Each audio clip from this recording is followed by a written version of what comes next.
happy to bring you on this New Year's night from Miami, the 1977 Orange Bowl, the Golden Buffaloes, the University of Colorado, versus the Buckeyes from Ohio State.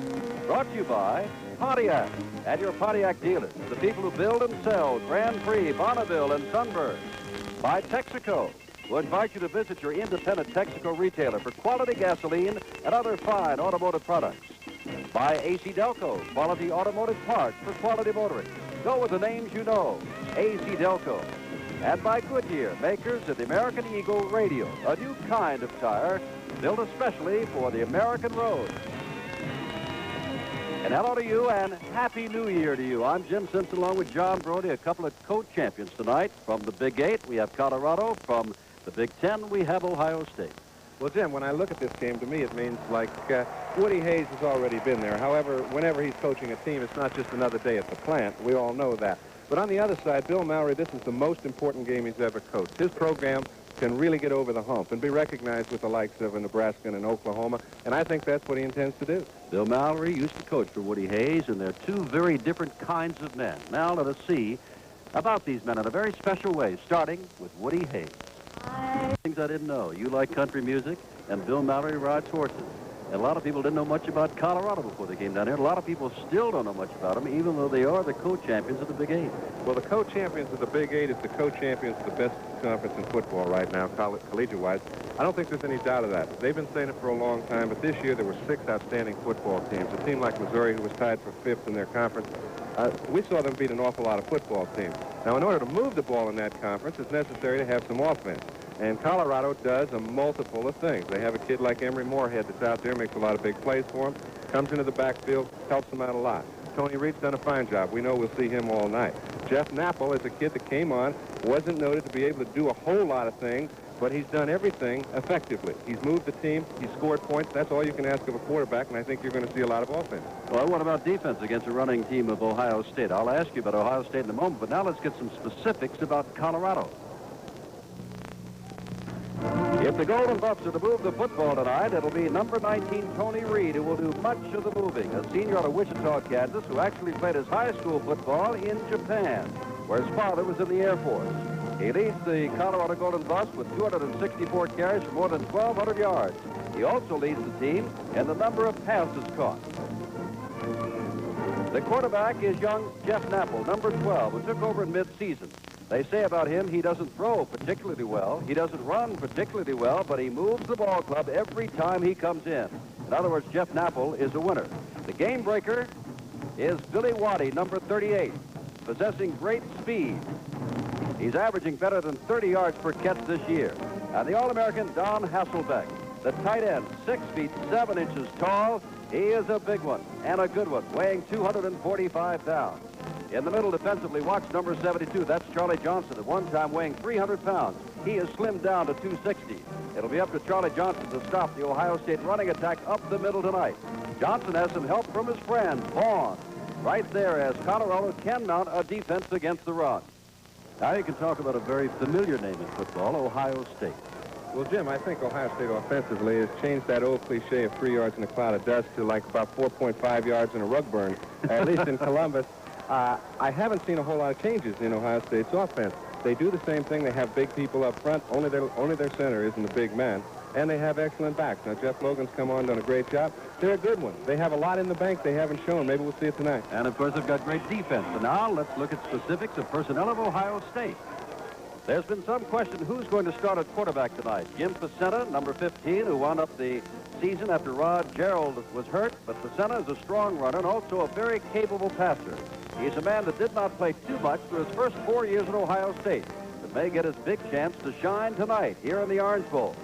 Facetta can throw, probably the better thrower in the club, and his favorite receiver is Jim Harrell, who leads the team with but 12 catches. Ohio State's thrown only 1 touchdown pass all year. But when you think of Ohio State, you think of the big fullback, Pete Johnson.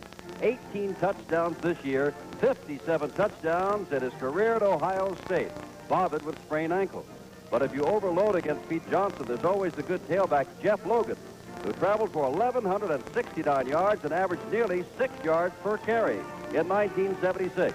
And Ohio State is always known for defense. Here is Bob Brzezinski, the All-American defensive end, who also drops off as a linebacker, who is credited with 4 interceptions this year. And Ohio State always has good linebackers, and here's one of them, leading the club in tackles, Tom Cousineau, number 36, coming into your picture right now. Those are our football teams, and you will see them in action in a few moments. And now, before this large crowd, if you've been to an Orange Bowl before, you know what to expect. Pageantry. Let's go down to the field for a pregame pageantry for the 43rd Orange Bowl Classic.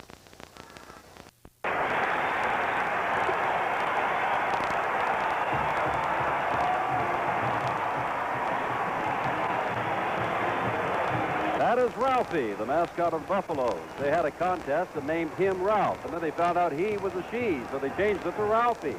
Not only that, folks, Ralphie is expecting. And we are expecting a great ball game here tonight between Ohio State, the co-champions of the Big Ten, and, of course, Colorado, the co-champions of the Big Eight. And we're also expecting at halftime to see the halftime pageantry. Now coming onto the field, Colorado from the far side of the field, and in a moment you'll see the big red of the Buckeyes of Ohio State. And Ralphie leads. I don't think Ralph has got enough help, Jim. And they're the Buckeyes. Ohio State, 8-2-1. Colorado, 8-3.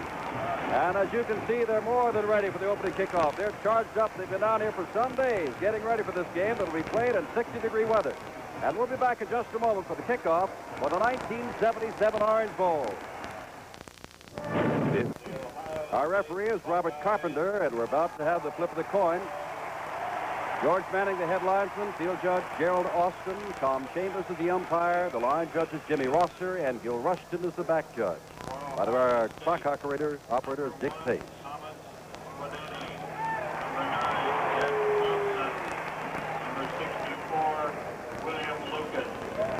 Carpenter describing what he's about to do, which means heads, you call it, tails, I got it, and then we'll take a look.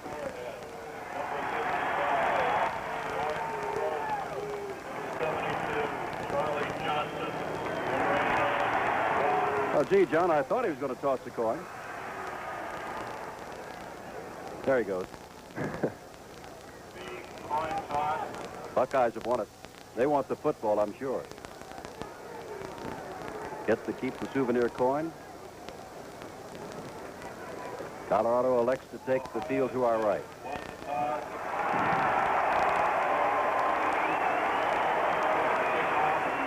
The entire Colorado team is out at midfield. The Buckeyes now go out to join them at midfield.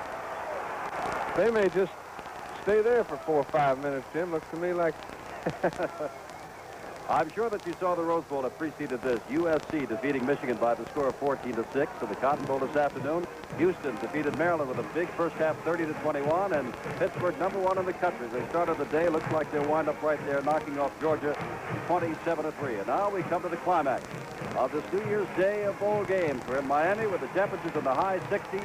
The weather's perfect. No rain at all expected. But what is expected, a good football game between two co-champions of two good football conferences.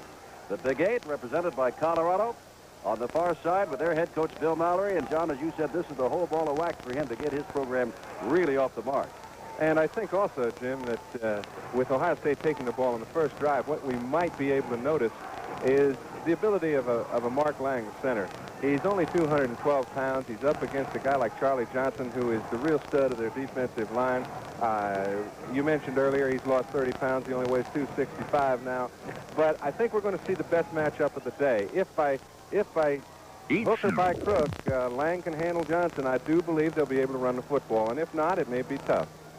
On the near side of the field, Woody Hayes and group still talking before going out on the field. Some people down here at Miami said that Woody Hayes was taking this game lightly. I think his statement at the beginning of this game took away any thoughts of taking any game in which he coaches lightly. Woody Hayes taking a game lightly. It might be a game of ping pong or something after he's practiced 4 or 5 hours and shown game films for 3 or 4 more. His coaches have been in a regular routine since they've been down there. His team has had very little free time, and this is a big ball game, and anytime Woody Hayes is involved in a football game, it's everything. Back in Colorado, they're not surprised at all, but perhaps you listening around the country will be surprised to know that number 4, Mark Zetterberg, who will tee it up and kick it off, is an opera singer and is signed with the Seattle Opera Company and is also a drama major. And he'll be kicking off to the Ohio State team. The usual deep man back there is Jeff Logan, number 34, but we'll wait till they pan out to see. There goes Logan, number 34. Ron Springs, 23 on the near side. And Matt Jackson on the far side, 47. Well, we waited a long time for this, and the 1977 Orange Bowl is about to get underway. And Zetterberg will kick off.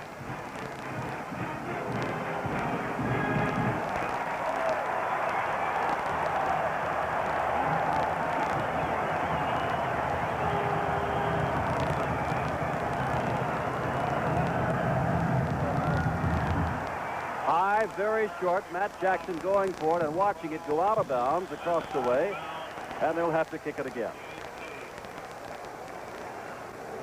Unlike Ohio State, which has a fine place kicker as well as punter, Tom Spladany, and he's been there all year long, and Woody Hayes practically dubs him the franchise.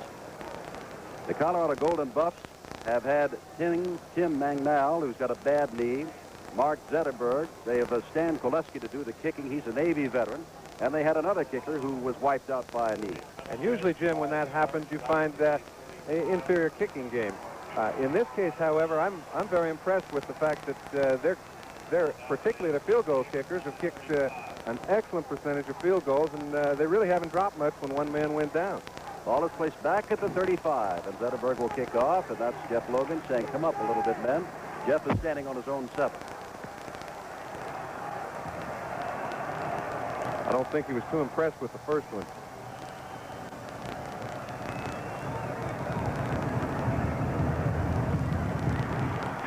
Better foot still toward Matt Jackson on the far side. It takes it at the 13 to the 20. Down the sidelines he goes and will be knocked out of bounds. That's the crosses midfield to the 48-yard line, where Ohio State will put it into play.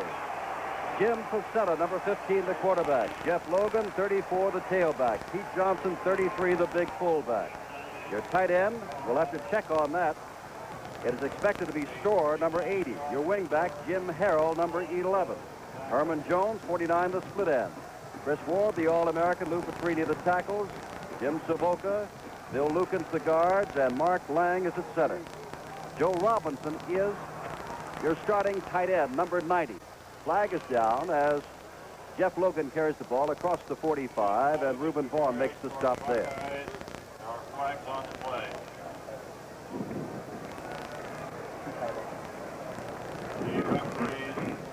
Referee will tell us against whom this is to be marked off, and obviously it's to be marked off against Colorado. Robert Carpenter will tell us why. They were offside. Now we know it that Herman Jones is not in there, and Greg Storr, 80, and Joe Robinson, 90, 2 tight ends, are starting. And now we see that Robinson is coming out. Now he's going back in. There's some confusion in the Ohio State line. Now Robinson, who's all the way out, goes all the way back in, as Jones has replaced Harrell, the wingback, instead. Might be a mix-up here as Logan carries the football as another flag goes down. Charlie Johnson, Reuben Vaughn made the stop. Well, we have a chance here. Stuart Walker, 93. Reuben Vaughn, 75. Charlie Johnson, 72. Lavelle Short, 92. He's got his work cut out tonight. And Randy Westendorf, 80, are your front 5. Brian Cabral, 49. Bill Muxlow, 59, your linebackers. Otis McKinney, 28. Mike Spivey, 47. Your corners, Mike Davis, 36. Mark Haynes, 18, your safety. And as you can see, the penalty instead was against Colorado. 2 plays, 2 penalties. First down, Ohio State. The ball at the 38-yard line of Colorado. Harrell is wide to the right.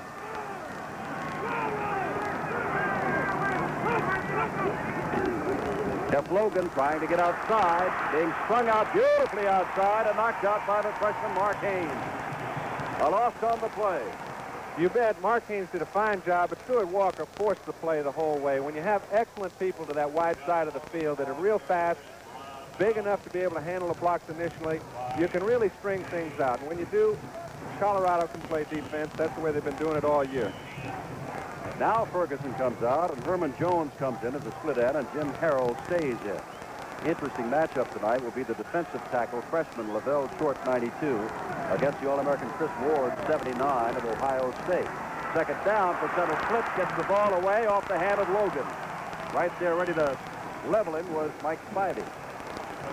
And it'll be third down, 11. Jim, the impressive thing to me there was that he had good time to throw. When he set up, he did slip, and it fouled up his whole pattern. But oftentimes in collegiate football, as you can see, they put the offensive linemen really have most of their weight forward. They're not accustomed to pass blocking. This is an excellent job of pass protection. He could have stood back there and directed them after the snap of the ball. You get that kind of shot, anybody can go. As in situation, Bobby Hyde, 35, is in. Flag is down, and looked like they had the safety blitz on, and if they did, the man might have stepped across the line of scrimmage before the ball was snapped. Colorado is very eager tonight. They've already drawn 2 penalties, and let's watch to see if they get a third. Let's take a look. You see the free safety, you see Mike Davis coming in. He just put that 1 foot across the line of the ball, and had he not come quite so far, it'd been all right, but I feel he got caught. Still third down and nearly 6 to go. Herman Jones comes back in as Jones and Hyde and Harrell are bringing in the plays from the bench. Harrell goes wide to the left. Jones comes to the right.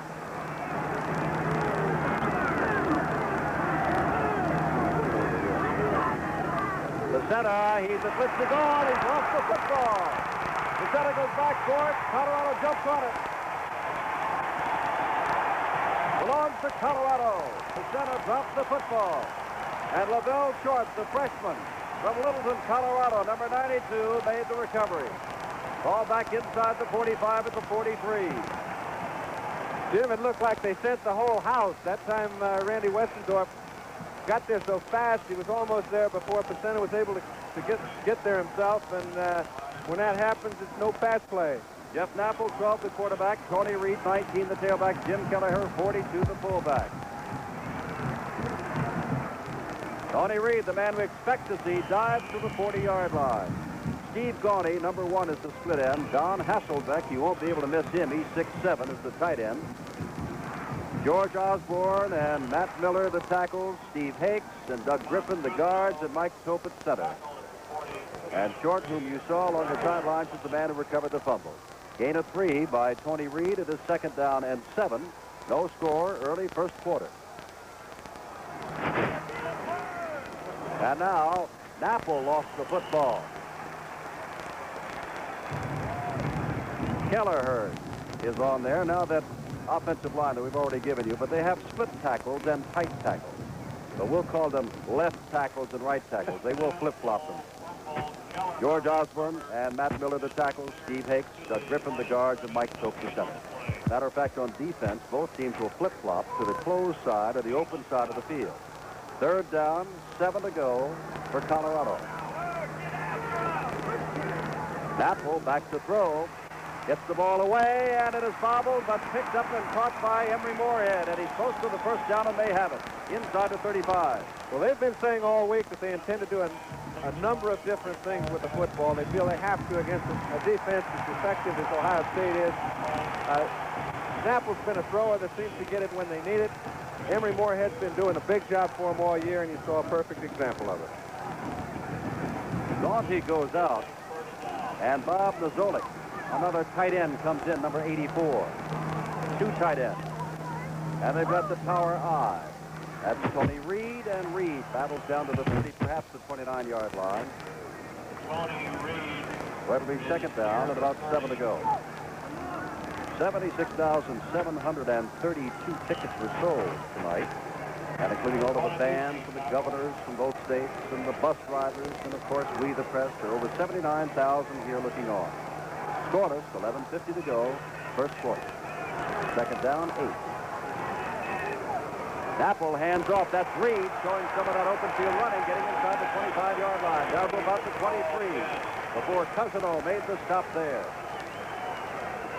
You see the tight end Hasselbeck, who's 6'7", about 240 pounds. Anytime they can run at him, they do so. You can see how strong he is and effective at the point of attack. When you move a defensive end back 7 or 8 yards, A lot of ball players can pick it up for you. Bob Brzezinski, Nick Bonamici, Aaron Brown, Eddie Beeman, Kelvin Dantzler, the forward 5 for Ohio State. Cousino and Thompson are the linebackers. Napple with the left. He handed off the football instead of Jim Kelleher. And under there is Jim Kelleher, number 42.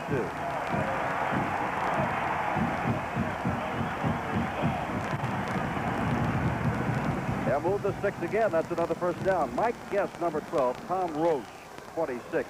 The corners. Joe Allegro, 22. And Ray Griffin, 44. The safeties, or Apaches, or boundary men. Colorado calls them Apaches. Ohio State calls them boundary men. Apple pitches back. Reed down the sideline. Allegro got a hand on him as he went out of bounds. Oftentimes, Jim, you'll see a team running a good degree to the weak side of the field. Now, to an observer, it looks like a silly thing to do when you have so much room on the other side of the field. However, Ohio State's defense pretty much dictates that you must run that way, part of the game at least, because they've got people shifted over to the wide side of the field. They leave both Eddie Beeman and Kelton Dantzler all over there with a lot to cover. Eddie Thompson's backing them up. You'll see him go short side a lot. Second down and 5. Right ahead goes Kelleher battling inside the 10-yard line, and he's got another first down. Jim Kelleher. This was all set up, remember, by the fumble by Pacenta on a third down pass play.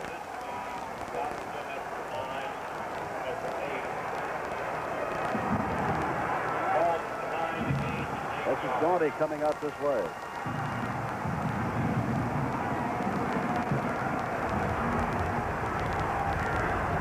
Gary Doolin is in their goal line set up for Ohio State. Second man through, that's Reed, and not much.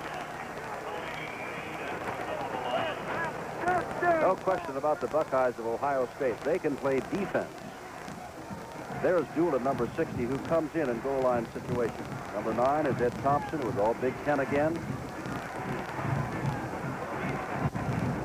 And it is second down and 8 to go. The ball is just over the 8-yard line. Gaunty again wide to the left. Reed coming to the far side and slips as he tried to get back inside and may have lost a yard on the play. And there's Ray Griffin at the bottom of the stack, along with Eddie Beeman. Jim, as you mentioned, Ray Griffin, he has been cheating up several times defensively. I don't know if he's going to shoot in a short period of time. By that, I mean safety blitz. Obviously, they don't throw too much, but it's not a bad idea in a running situation, so you may see it. They need some help inside. Gaunty and Moorhead both go to the right side, the open side of the field. Looking out there, putting the ball too low, intended for Emory Moorhead at the goal line. And it'll be fourth down. And on comes the kicking team. Zetterberg will come in to attempt the field goal. 5 for 10 for the year.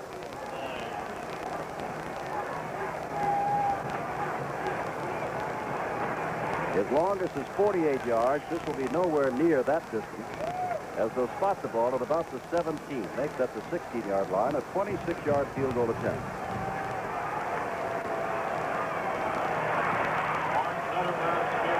Kick is up, and it's Colorado to put the points on the board first. 9:04 to go, first quarter. Colorado taking advantage of the fumble recovery, moves in for a field goal by Zetterberg. There's a challenge in the sunrise. He can hear the highway. The Golden Buffs of Colorado will kick it off again.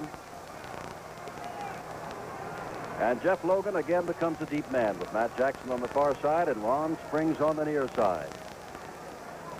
Zetterberg, with his 26-yard field goal, had 4 field goals against Nebraska, the only points Colorado got, but that set a school record, which counts for something, I guess. Gets good foot into this one. Jeff Logan takes it to 9.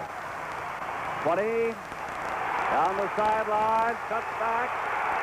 Knocked down inside the 45-yard line.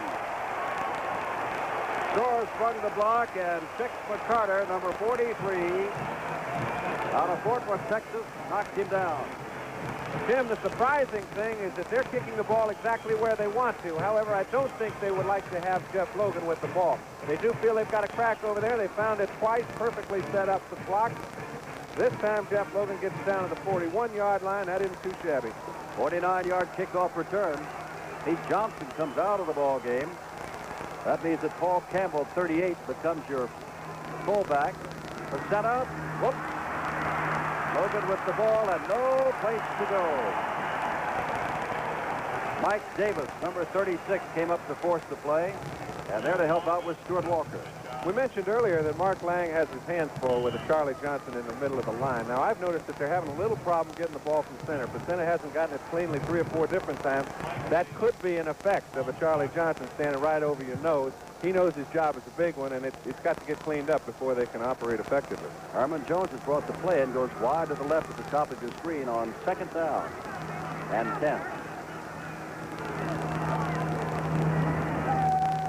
Pacenta back to pass, and he is thrown, and that's that man again, number 72, Charlie Johnson. Here's what we discussed. You see Charlie Johnson on the left, on the right shoulder of Mark Lang, who's trying to handle him. It's the toughest block you can have when somebody's in the gap. Charlie Johnson just splits them both, gets to Pacenta before any pattern can get set up, and that is an awfully tough way to have to operate. A loss of 9, 3rd down and 9. Can you imagine that man used to weigh 300 pounds? And they said even when he weighed 300, he moved very quickly. But now that he's down to about 260, 265, he's much quicker.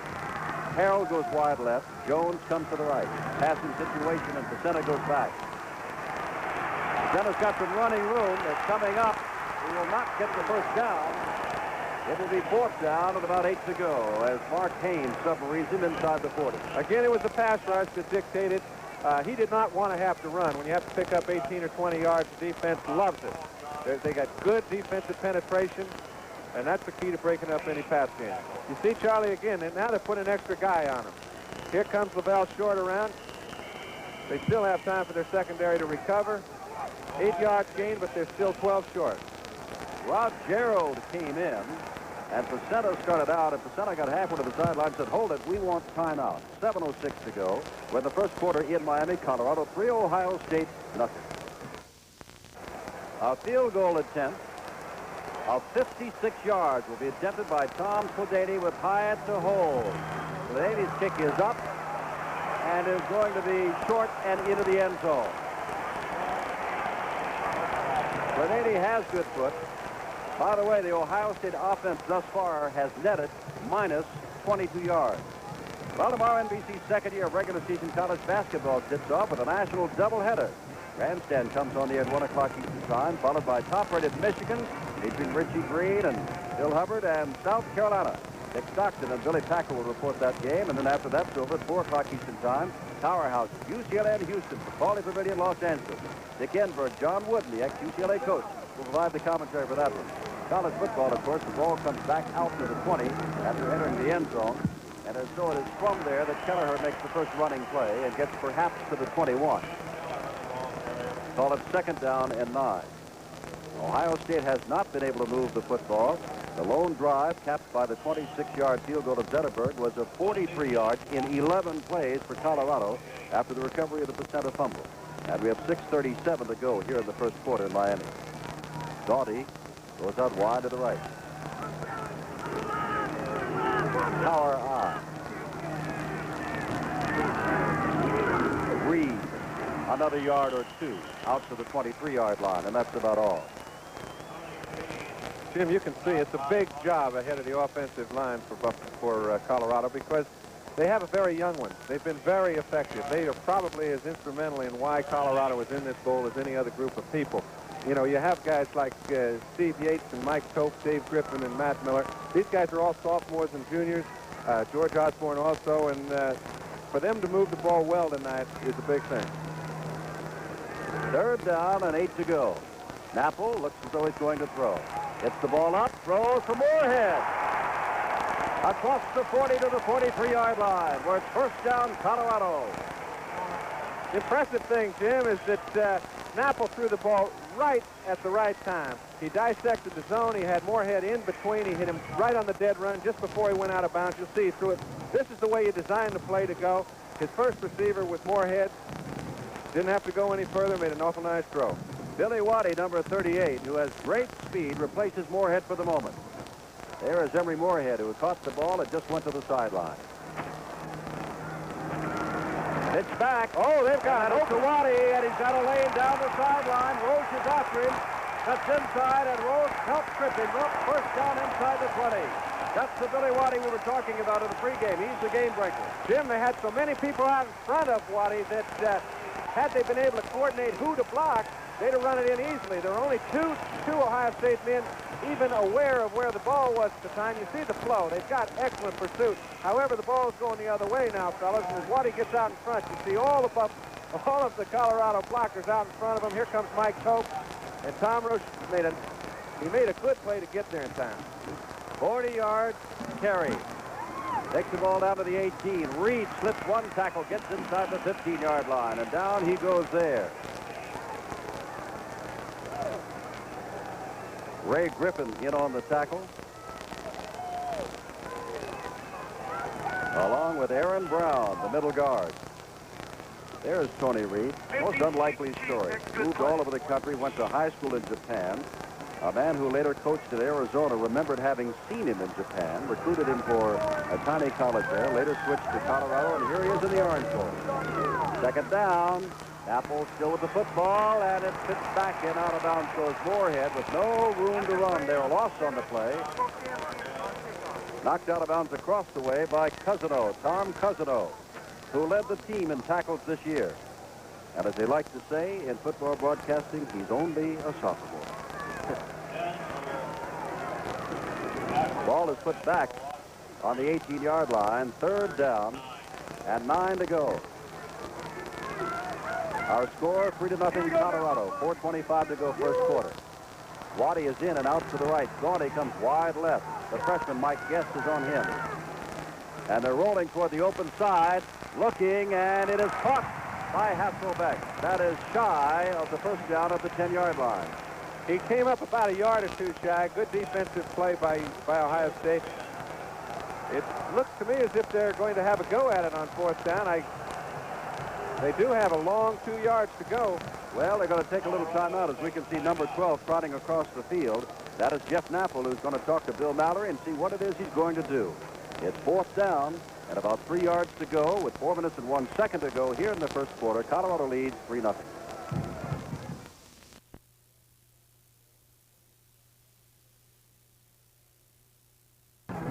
Jim Simpson with John Brody in the Orange Bowl. Mike Karen checks in as a second tight end. It is fourth down and 3 to go. The ball at the 10-yard line. They've got the tower formation, a straight T. Napple going. He's got Moorhead out there. He's got it. Touchdown. I'll tell you, Jim, that's a great play by Moorhead as Napple rolled out in the power high. I'm sure they haven't seen the play, and the reason they went for it is because all week long you prepare for certain down and yardage situations. I know they have a play that when they get into a situation with 2 or 3 to go, they love it. They must have seen it in the film because under normal conditions you put some points on the board. However, this play opened up so clearly. Moorhead made a fine catch of a ball that was pretty low thrown. But that's, in my opinion, why they used it. An 80-yard drive in just 8 plays against this vaunted Ohio State defense.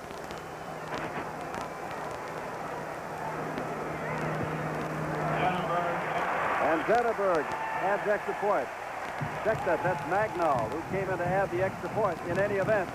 It is Colorado, underdog by as much as a touchdown or more in the minds of many, that leads Ohio State 10-0 here in the first quarter with 3:54 to go.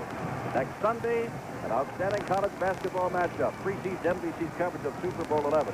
That'll be Maryland and North Carolina State, perennial powerhouses from that Atlantic Coast Conference. Tip-off at 12:30 Eastern Time. And then Grandstand will have a special Super Bowl preview at 2:30. And at 3:30 from the Rose Bowl in Pasadena, you got it, Oakland Minnesota for the National Football League supremacy in Super Bowl 11. Two teams that a lot of people have said along the way cannot win the big one. Well, somebody's got to win it next Sunday afternoon, and NBC will be right there to tell you which one did it. And they both won a lot of big ones to get there. That's kind of an overrated phrase. That's one of those phrases that when someone says it, everybody else hops on it. Ohio State still minus 22 yards thus far. Colorado 113 yards. Ohio State no points. Colorado 10. Zetterberg to do the kicking off. Swifts this one along the ground where it is picked up by one of the up men. That is Harrell, and Harrell gets across the 45 to the 48-yard line. And each time, Ohio State has put itself in excellent field position on the return of the kickoff. Well, they'd had enough of that other treatment they gave them. They slipped it down to the right side twice and had it run down their throat. This time they swift kicked it, and the left side broke down a little bit, and they got it out almost to midfield. Now, that's about as good a position to start the football as you can find. They'll have to make some points pretty soon. Rod Gerald comes in and will be your quarterback, number 8. And Ron Springs, 23, is your tailback. Along with Jeff Logan, who moves up to the fullback spot. It is Gerald, the quick quarterback, who's got the football, and he's got the first down. He was hurt earlier in the year. That opened it up for Pacetta, but Gerald is all right now. They make no secret about the fact that Rod Gerald is an excellent all-around athlete. He can throw the ball a little, however, he doesn't throw it much. This is a beautiful fake. Sucks in the whole Colorado defense. He gets out there. He's only in a one-on-one situation now with Otis McKinney. McKinney made a pretty good player. He's going all the way. I guess that's Ralphie behind there. Looking out. That's a fearsome little devil. Well, you note that Pete Johnson is out, and Logan has moved into the fullback spot. And that is Logan with the football right there, and he may go all the way. Touchdown, Ohio State. 36 yards, Logan from the fullback spot.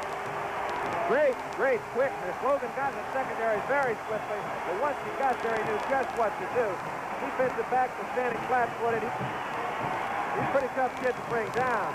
See, 2 plays, they're in the end zone. You get that kind of field position, something good has to happen. Now Logan goes right through the right side of the line, gets into the secondary before anybody knows how to handle it. Bibby makes a try at him. Not good enough. 6 points, Ohio State. 53-yard drive, the last 36 by Logan. Sladany is in to add the extra point. It is good.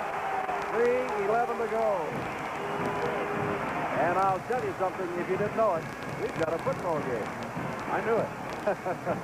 Colorado scored the first 10 points. The first 3 set up by Pacetta's fumble. Then they marched with a touchdown pass to Moorhead, and now this gentleman right here, Jeff Logan, whose father also played for Woody Hayes, not at Ohio State, ambled in from 36 yards out. So we've got better than 3 quarters to go, and maybe both coaches are right. They said they're going to put points on the board. They've done so already, so I think you can expect a game when they have 2 or 3 weeks to prepare, and both teams have been relatively conservative all year, to do something a little different. Both have put a few ripples in their offense. Ohio State has put less than Colorado. However, they did come out throwing the ball a lot more than they have in the past. Now they put Gerald in, and he runs it right down their throat. Sladany will kick it off, and the man in the middle is Billy Waddy. Remember that long 40-yard run he had a little while ago? Outstanding speed. In football, they like to measure in 40-yard bursts, and he has been clocked at 4.25. And if you don't know, that's quick. Bill Mallory along the far sideline. Sladany. Oh, good foot. Waddy's not going to bring it out. He'll stay right there, so it'll come out to the 20-yard line, 1st and 10.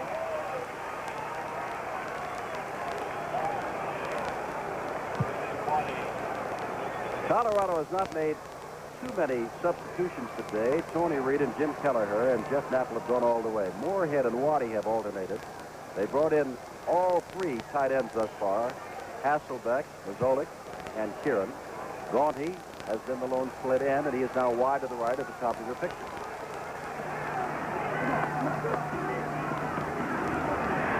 First man through is Kelleher for perhaps a yard. Not much more. Colorado has been known to score some points. Against Oklahoma, 42. Against Iowa State, 33. Against high-scoring Oklahoma State, 20, and allowed Oklahoma State just 10. Missouri bumps them. But then there's another team on the field that can say the same thing. Second down and 9 from the 21-yard line. Hasselbeck, gee, he's big. Look at him on this end. 6'7". That's Waddy coming out of the backfield. Pitch back to Tony Reed, and he does well to get a yard or two. He did pick up 2 or 3 yards, but it's awfully difficult to sustain consistently an attack against that defensive front line of Ohio State. We see here their whole group, Cousino. You see Brzezinski. Now, here's an All-American from way back. He can handle the whole outside of the field. They call it the open side of the field. He and Bonamici, those guys are outstanding players. Eddie Beeman, he's another tough one. Where do you pick? It's pretty hard running up inside. Ronnie brings in the play. Moorhead caught the touchdown passes back in. On 3rd down and 8, but it's given instead to Reed, and he's not going to get the first down. Tony Reed tackled by that same man again, Tom Cousino, the sophomore. So Colorado will kick it away. It really looks as if Colorado has done what they intended to do. However, they're in a 3rd and 8 situation. Cousino isn't playing the run real tough. He does make a fine play once they get past the line of scrimmage. Dan Koleski, who is near 30, believe it or not, is the man who kicks it away. He was in the submarines in the Navy. Griffin calls for a fair catch at the 32-yard line. That'll be 1st and 10 there, nearly the 33-yard line for Ohio State. Archie Griffin, the 2-time Heisman Trophy winner, is in attendance down here after playing his freshman year in the National Football League with Cincinnati. And one of his brothers, Ray, is a starting safety, and another, Duncan Griffin, who's a sophomore you'll probably see a lot of before the night is over. And they tell me that they've got a brother at home in the 8th grade. And John Brody said 8A or 8B? They know. First down, Logan still out of that fullback slot. Now, Pete Johnson came into the ball game with bad ankles. He did start, but without the first quarter even gone yet, Johnson is out. And another Johnson was in on that play, Charlie Johnson. Take a look at the nose guard. Here you go. You've got Mark Lang. It's his job to handle Charlie Johnson. It's a tough thing to do. This time he gets a little help from Savoca on the right, and the play's back in action. Dell pitches out to Springs, and Springs gets away from Davis and down the sidelines and out of bounds. First down, Ohio State. Brian Cabral knocked him out of bounds. Well, if it were not Pete Johnson, we expected and were told we would see Paul Campbell. But Johnson not effective, apparently. Instead, they move Logan up. He scored a touchdown, and Springs comes in to take Logan's place. Springs is very quick. Another one of the younger member of the Buckeye team. 45 seconds to go in this quarter. 10-7, Colorado. Gerald, as the flag goes down, tries to turn the corner, does turn the corner, and gets down to the 47-yard line. Cabral made the stop there, number 49, getting up, but there's a flag down. And if they don't make him do something pretty swiftly with the ball, he'll kill you running that option, because you give him enough chances to option on different people, he will pick up some yardage. Gerald is coming out, and I don't know if he's hurt his hand or what. The penalty is against Ohio State, taking the ball back to the 44-yard line for illegal motion. But Pacetta's coming back. There's the illegal motion right there. That was Storr, the tight end. But Pacetta has gone back in, and Gerald is still out and being ministered to along the sideline. Looks like it could be a wrist. So it is first down and 15 to go. Ball at the 44.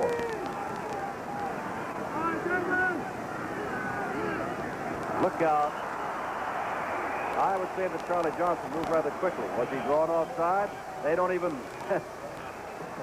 fool with that. They just pick up 5 yards and say Charlie jumped. Yeah, but once he knew he had the 5, he didn't waste any time getting the Pacetta.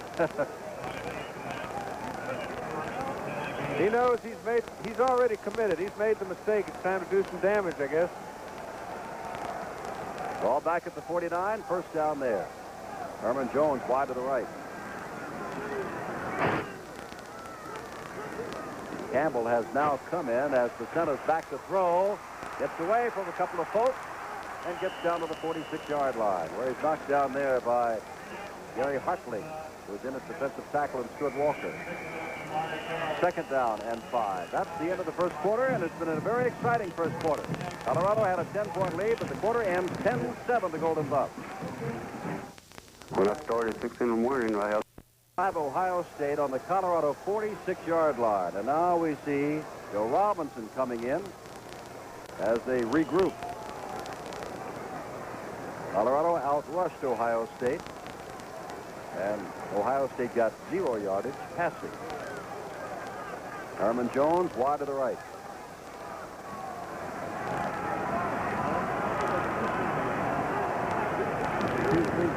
Second man through is Springs with that quickness, and he may have the first down near the 41-yard line. Hartling, who replaced Laval Short, made the stop. Let's pause briefly for station identification. This is the NBC television network.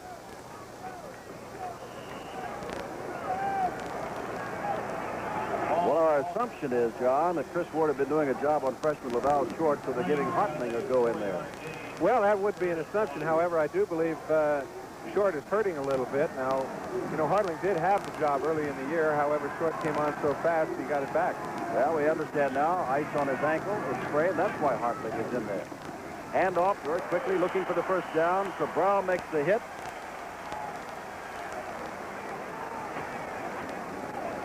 Pretty hard to determine whether they do have the first down or not yet, but you can see Ohio State gets off on the ball very well. However, they're met just as rigidly by Colorado's defense. In the short yardage situations, these guys know when the ball snaps, everything breaks loose, and they held them about a foot short of a first down. The ball carrier is Paul Campbell, who's listed as a fullback, who's running out of the tailback spot. So Ohio State's mixing up that offensive look. It's fourth down and about a yard to go, and Colorado calls the timeout with 13:54 to go in this half. So we'll come back to balmy Miami. Yeah, I hope it's not too cold where you are. We got a good game. 10-7, Colorado. Rod Gerald is back in. He has his play. Bill Muxlow is back in with a defensive play. Full house backfield. Ohio State fourth down and 1. Gerald keeping the football, turning it up, and getting the first down inside the 40-yard line. Cabral is down at the bottom of the pack, along with Muxlow. First down, Ohio State. You can see this kid has put some excitement into Ohio State's offense. Now, he really adds a new dimension to their offensive structure. They had to play defense very well. He picked up 2 or 3 yards on his own just with his great athletic ability. Ohio State continues to substitute liberally with Harrell, Jones, Hyatt, Storr, and Robinson. Wingbacks, wide receivers, and tight ends shuffling in and out. Yell's got that football, turns it upfield, and picks up yardage inside the 35-yard line. And he is exactly what they said. He is quick. And there's some who say in Columbus, Ohio, that he might be even quicker than Cornelius Green was. And he was very quick. Charlie Johnson, the big middle guard, is down on the field at the 42-yard line and is hurt and will be ministered to. And he is the man they need. You've already seen that. Laval Short, who plays right tackle, has gone out, injured. Now Charlie Johnson, who is the middle guard, is hurting along the 40-yard line. And the man who replaces him, Johnson, weighs 264. Eloy Lolatai weighs 217, the middle guard that would have to replace him. Even if he didn't, even if he was a big man, when you lose a man like Charlie Johnson or Laval Short, now that's 2 out of your 3 down linemen, you are hurting against a team as big as Ohio State because they love to run and control the ball on you. Keep your offense from getting a chance to get the ball. It just does a whole lot of things that dictate the outcome of a football game, and this guy has been their big playmaker defensively all year. It'll be second down and 3 when time is in. Charlie Johnson will get up. See if he is limping. He's holding that right leg up, not wanting to put it down. Vietnam veteran, big man, quick man, and a good middle guard. Being led off the field.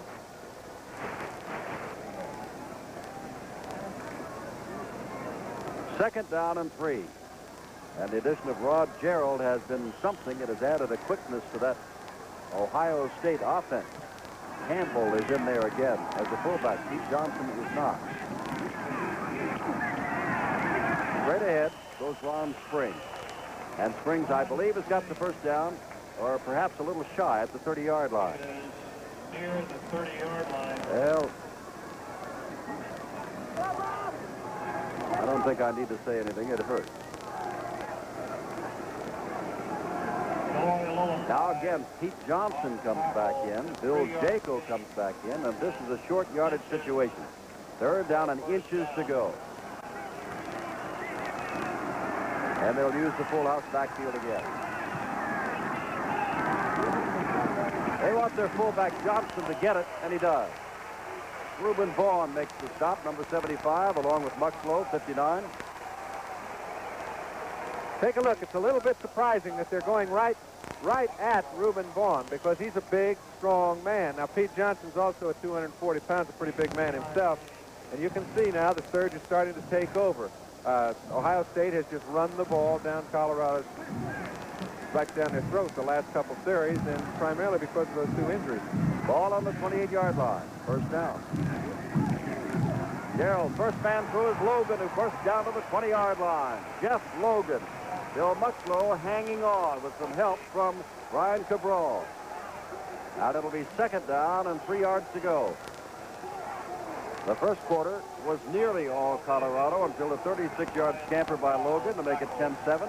The second quarter, which has not yet gone 4 minutes, has been Ohio State. Harrell is wide to the right. And there's Rod Gerald, the sophomore from Dallas, injured much of the year with a bad back. Springs easily has the first down to the 15-yard line. Hartling made the stop. He's the replacement for Short, number 73. But they're not even trying to go outside. They're simply ripping right up the middle. Right now, Jim, they haven't had to go outside. There aren't too many secrets. They're coming right at you. They've got a great tackle in Chris Ward. They're running right behind him now. Flag was down on the play. Offside charge against Colorado. Refused. They'll take the first down.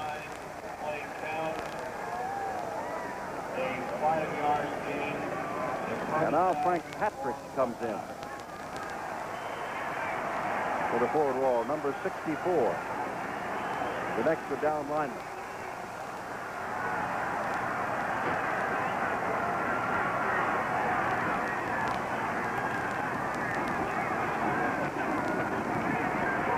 Hit almost immediately, but still picking up some good yardage. Vaughn made the hit of Logan, but he still picked up 3 or 4 yards.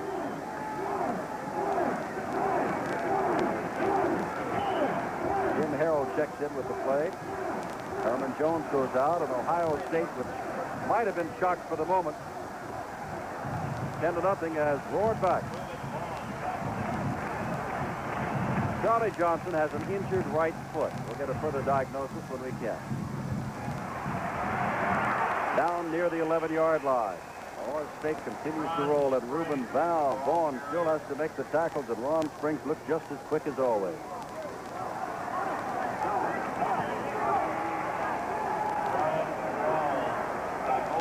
And now we come to a rather big play. With the ball at the 11, it is third down and 6.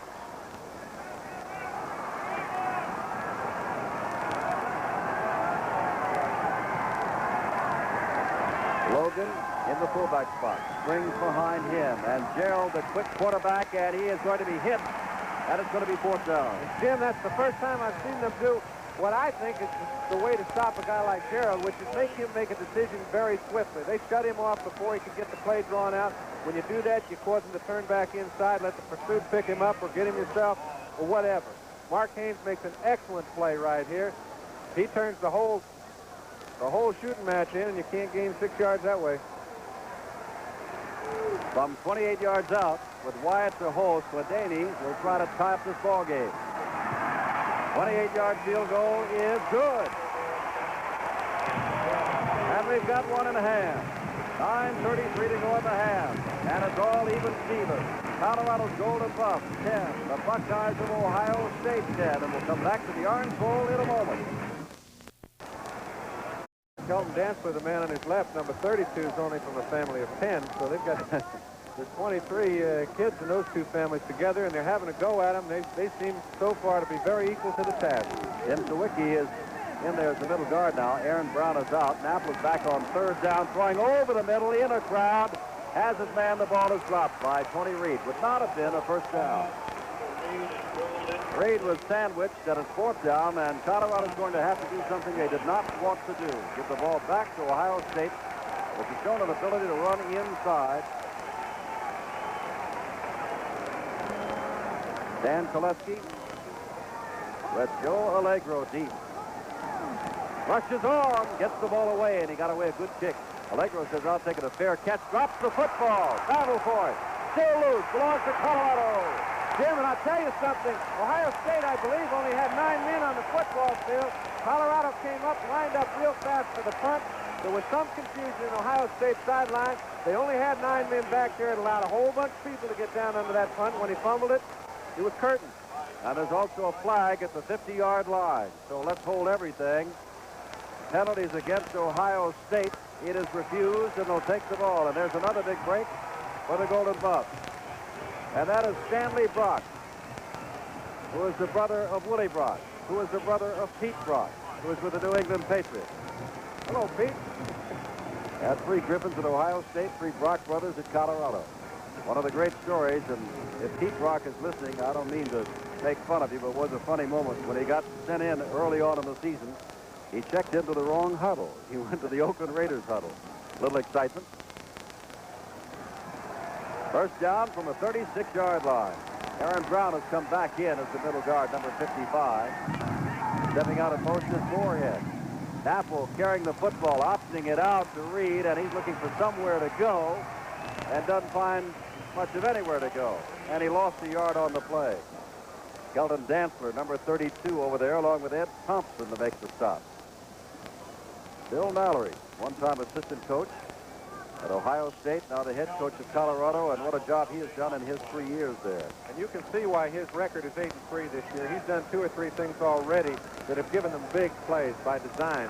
And, you know, it doesn't sound like much, but when you send a group in to punt the ball swiftly and you get the other team with 9 men, that's a big play by the coach.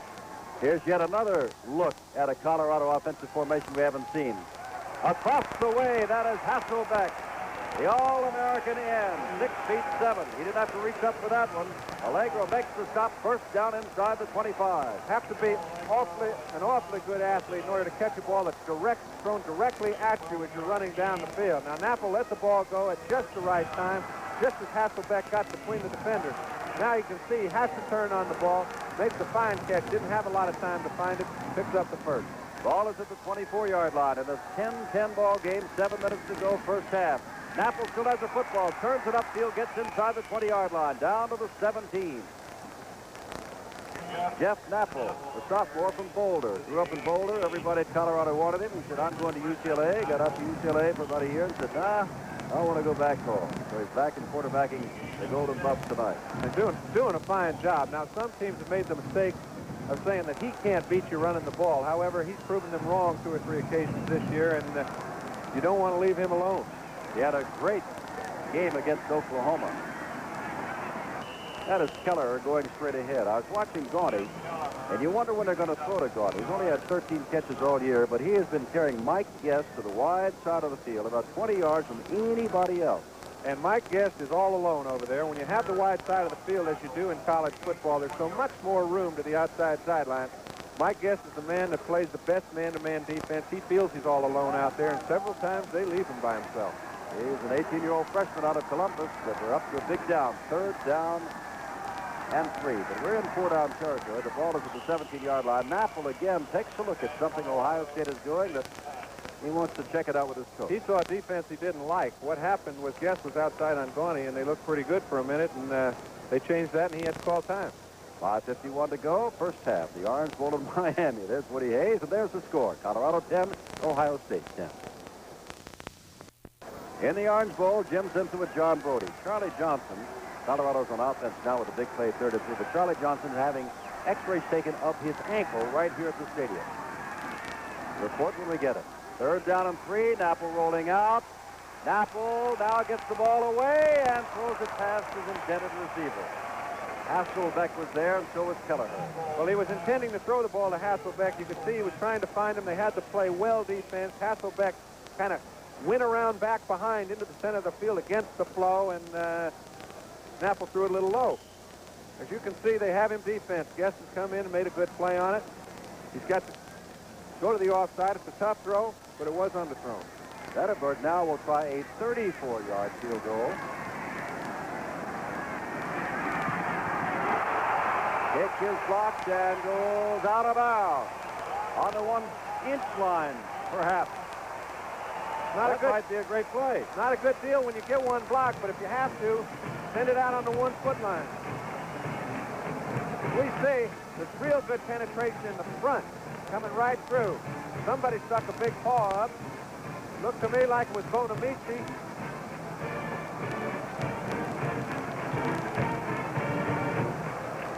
Might have hit him in the head, Jimmy. Well, here's Ohio State. Gerald comes back in. I think you can see that, number 8. Keith Johnson is in, as they'll probably play this rather close to the vest down there. But Colorado's having trouble with both Charlie Johnson, Lavelle Short injured and out of there.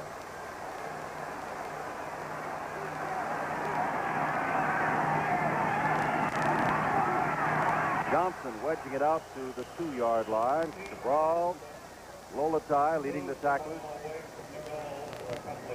Muxlow's there. And it's second down. 5:25 to go in the first half. At halftime, of course, the bands of Ohio State and Colorado.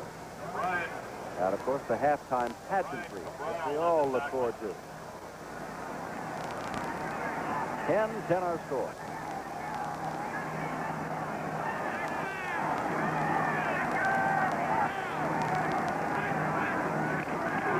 That's Johnson again, and again another yard or so, not quite out to the 5-yard line. And Lolotai's the man who got in under him and tripped him up. Number 52. Well, you can see they're having to go at the replacements. Lolatai, Hartling, both of them. They've got Chris Ward, their All-American center, in there, number 79.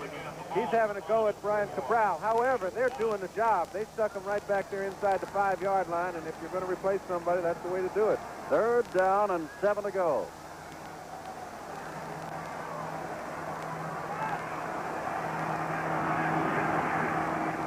Gerald keeps the football himself, turns it up, and does not get the first down. And the flag goes down and could be a late hit.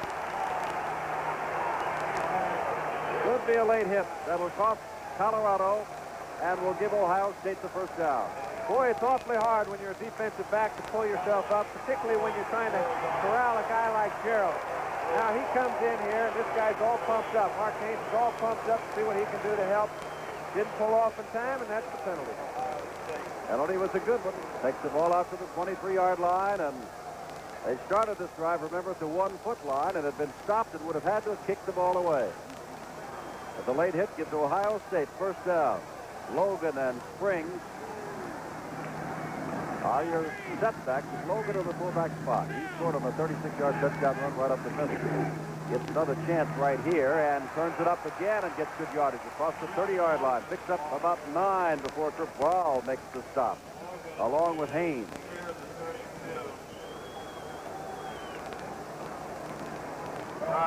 Pete Johnson comes back in as we're going to have a short yardage situation.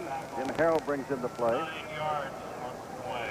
And Jaco comes in as yet another tight end.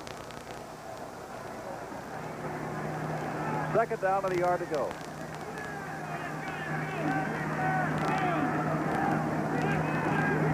Full-out backfield, you almost know who's going to get it. Pete Johnson's got it and has the first down up to the 35-yard line. Stuart Walker, number 93, is the man who struck him first.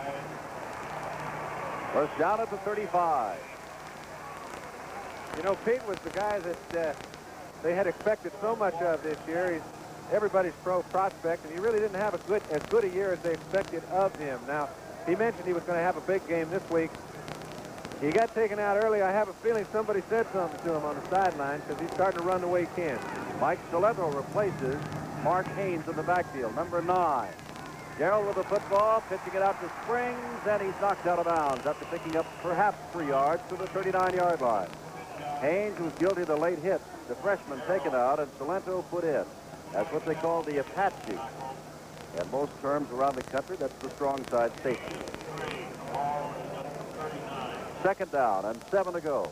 3 minutes and 4 seconds to go, and this is the first half. Now you can see Paul Campbell checking in. Johnson has played. Campbell has played. Springs, Logan. Woody Hayes is using 4 backs almost interchangeably. Gerald hands to Springs, the quick man, and he's got the first down across the 45-yard line, out to the 46. Mark Lang opened the hole for him, and Bill Muxlow got him after he got the first down.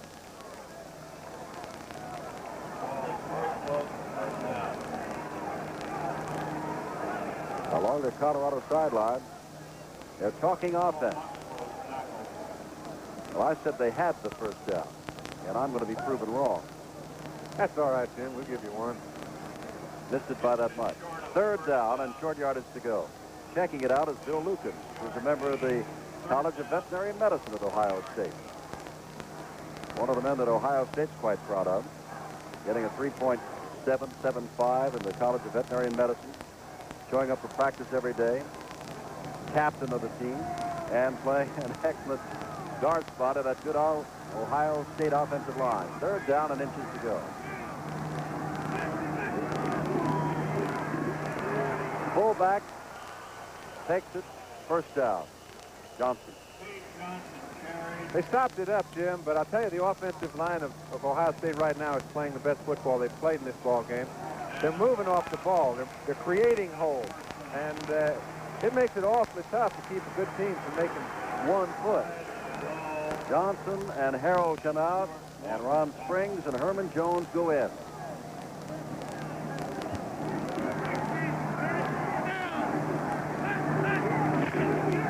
Second man through is Springs, and he got submarine. Looked like Frank Patrick, number 64 in there, who did the job. Charlie Johnson does not have a broken ankle. Not a broken bone, but that's the good news. The bad news for Colorado fans is he will not play again tonight. The big middle guard, the man that they counted on stopping up the middle against Ohio State. I have noticed that Laval Short is back in the ball game, Jim. Second down and 9. The ball's on the 47-yard line of Ohio State. Gerald is going to throw on second and 9, and he's now got some running room. He is quick. He is very quick. It'll be third down and short yardage as he steps out of the 46-yard line. Mike Spivey driving him out. I guess that's as good as a completion. As you see, he was bothered early. It's awfully tough to perfect pass blocking when you run the ball as much as Ohio State does. They get the weight of their offensive linemen going forward. And when they are going to throw, they have to move back a little bit, take the weight off their front hand. And boy, it's a big tip for the defensive linemen. They get right in their starting blocks and go right to the passer. Third down about 1.5 yards, and now some confusion in the backfield as a couple of Ohio State men come in after the play's already been called. But what you do is give it to Pete Johnson is what you do, and he gets the first down inside the 40-yard line. Mike Davis made the stop, along with Well, I've been talking about him, Jim. Let's take a look at him. You see, they're all off on the ball very, very well. They get the ball to Pete, create just a big enough crack. As you see, Short has Laval outside. Pete Johnson goes inside, and they pick up 6. 1:36 to go, and this is the first half. And we've got a tie ball game. Ohio State moving. They got 1:36 in which to move, with the score tied at 10 apiece. This drive, remember, started on the 1-foot line and was kept alive when Haynes committed a late hit on Gerald on a third down play. Ohio State would have had to kick it away, but instead the Buckeyes are in business. With 1:36 to go in the half. Second man through is Springs. He is quick and gets down to the 35-yard line. The time becomes very important now, especially to a running ball club like Ohio State. You can see Jim Westendorf, number 80, was standing back. He's expecting him to throw the ball. Since they only have a minute and 17 seconds, I can imagine he would. Had to come up, turn the play in, and they almost gave him 4 yards. Second down and 6 to go. From the 35, and Gerald is going to throw the ball apparently. Gets it away, and it was almost intercepted. Spivey really wants that football. It was intended for Herman Jones. Well, I can understand why he might like it, because had he kept control of it, he'd have run it in. There was nobody down the sideline. He's trying to get Herman Jones on a simple little corner pattern. He throws the ball just a little bit late. Would have been completed if Spivey doesn't make a good play, but if he hangs on to the ball, he runs it in. Third down and 6 to go with 1:04 to go in the half. Herman Jones and Harrell both go wide to the right.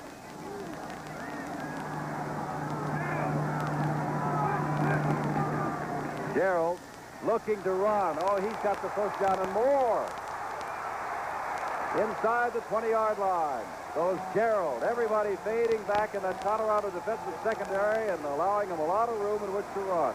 Well, they faded back, but the problem, Jim, was there were only 3 men back there. They had a safety blitz on. They sent everybody after the passer. No secret they had to throw in that situation. Gerald found a little hole, and then it was 3 against 3 back there, and I'd hate to have to bring him down with all that room. Well, you saw Gerald wig-wagging to the sidelines like he did not want to call a timeout. In any event, time is out with 56 seconds to go, and Rod is coming to the sideline. Well, actually, you know what happened when he did get tackled. He knew time was coming down. He wanted to go back and talk. Their situation is completely different than it was before the play started, and he called it as soon as he went down.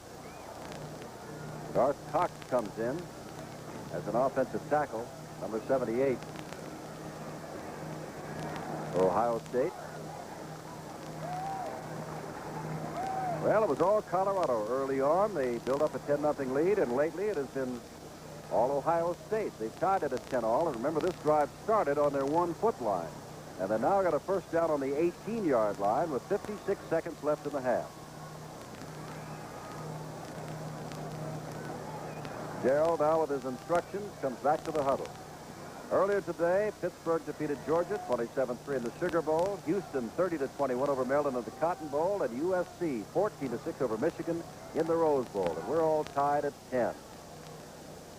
Jaco comes in as a tight end. You saw George Trump. They're trying to make sure they had the right amount of men out there in the huddle.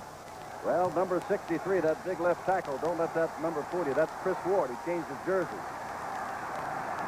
That's why Cox came in for a moment. Gerald dropping back, looking to throw, and has the man Harold inside the 5-yard line, and they call time. Tackle made by Salento. Very well thrown ball by Rod. When you're throwing that ball over the middle down near the goal line, there's a whole lot of confusion. He picked them up at just the right time. There's a little confusion down there on the ball. I think Ohio State has decided to call time. No, the clock stopped on the first down. Now they start it again.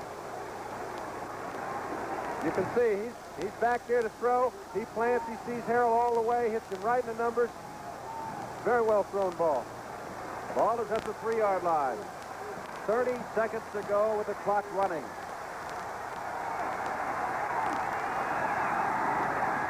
Johnson, touchdown! Touchdown number 19 for the 76 season. Touchdown number 58 for Pete Johnson's career. We've mentioned Chris Short. We've mentioned the whole left side of the line. I'll tell you, Jim Savoca and Chris Short just absolutely wailed them out of there. I don't care who you are. Lolatai got there a little bit late, but all by yourself, that hole's too big to fill. A 99.5-yard drive, or 99 3/4. It was not on the 1-foot line. Sledania is going to add the extra point, which he does, and for the first time tonight, it is Ohio State that leads, 17-10. And let's look at a familiar sight, familiar at least to Buckeye fans, and that is the score by Pete Johnson. Here goes Pete. I guess in these bowl games, he seems to pump himself up. I can still remember him scoring 4 a couple of years ago. He gets into a position one-on-one with Lolatai with about 3-4 yards to work with, and that's all he needed. Ladaney will kick off. And I don't think we've seen the end of the scoring parade for either team yet tonight, but better than a half to go. We saw earlier, Jim, coach for Colorado talking to his offensive line on the sideline, and I think he's impressing upon them the importance in the second half of them moving that defensive line of Ohio State out of there on occasion so they can control the ball some, keep it away from Ohio State's offense, maybe score a few points of their own. Waddy, Mayberry, and Moorhead are the deep men.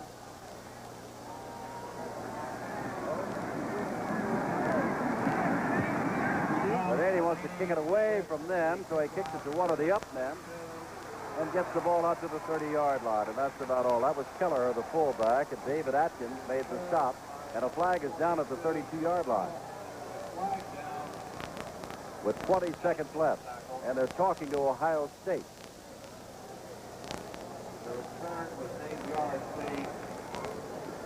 They're talking to Ohio State, but they're marking the ball off against Ohio State, taking it out to the 45. I'm not sure that everybody's convinced that's the way it's supposed to go. They're talking to Ohio State. They went the other way, so... Now they take it back to about where it was. They've still got a ways to go. We can take a look. Here, Hasselbeck is a little confrontation. You get a little hot when the opposing team scored 17 points, but don't take it out on the kicker. They're saying that it's not right yet, and they're right. They're saying, hey, take it back. That's right. And so Robert Carpenter, in a moment of embarrassment, he made a 30-yard mistake, takes it back.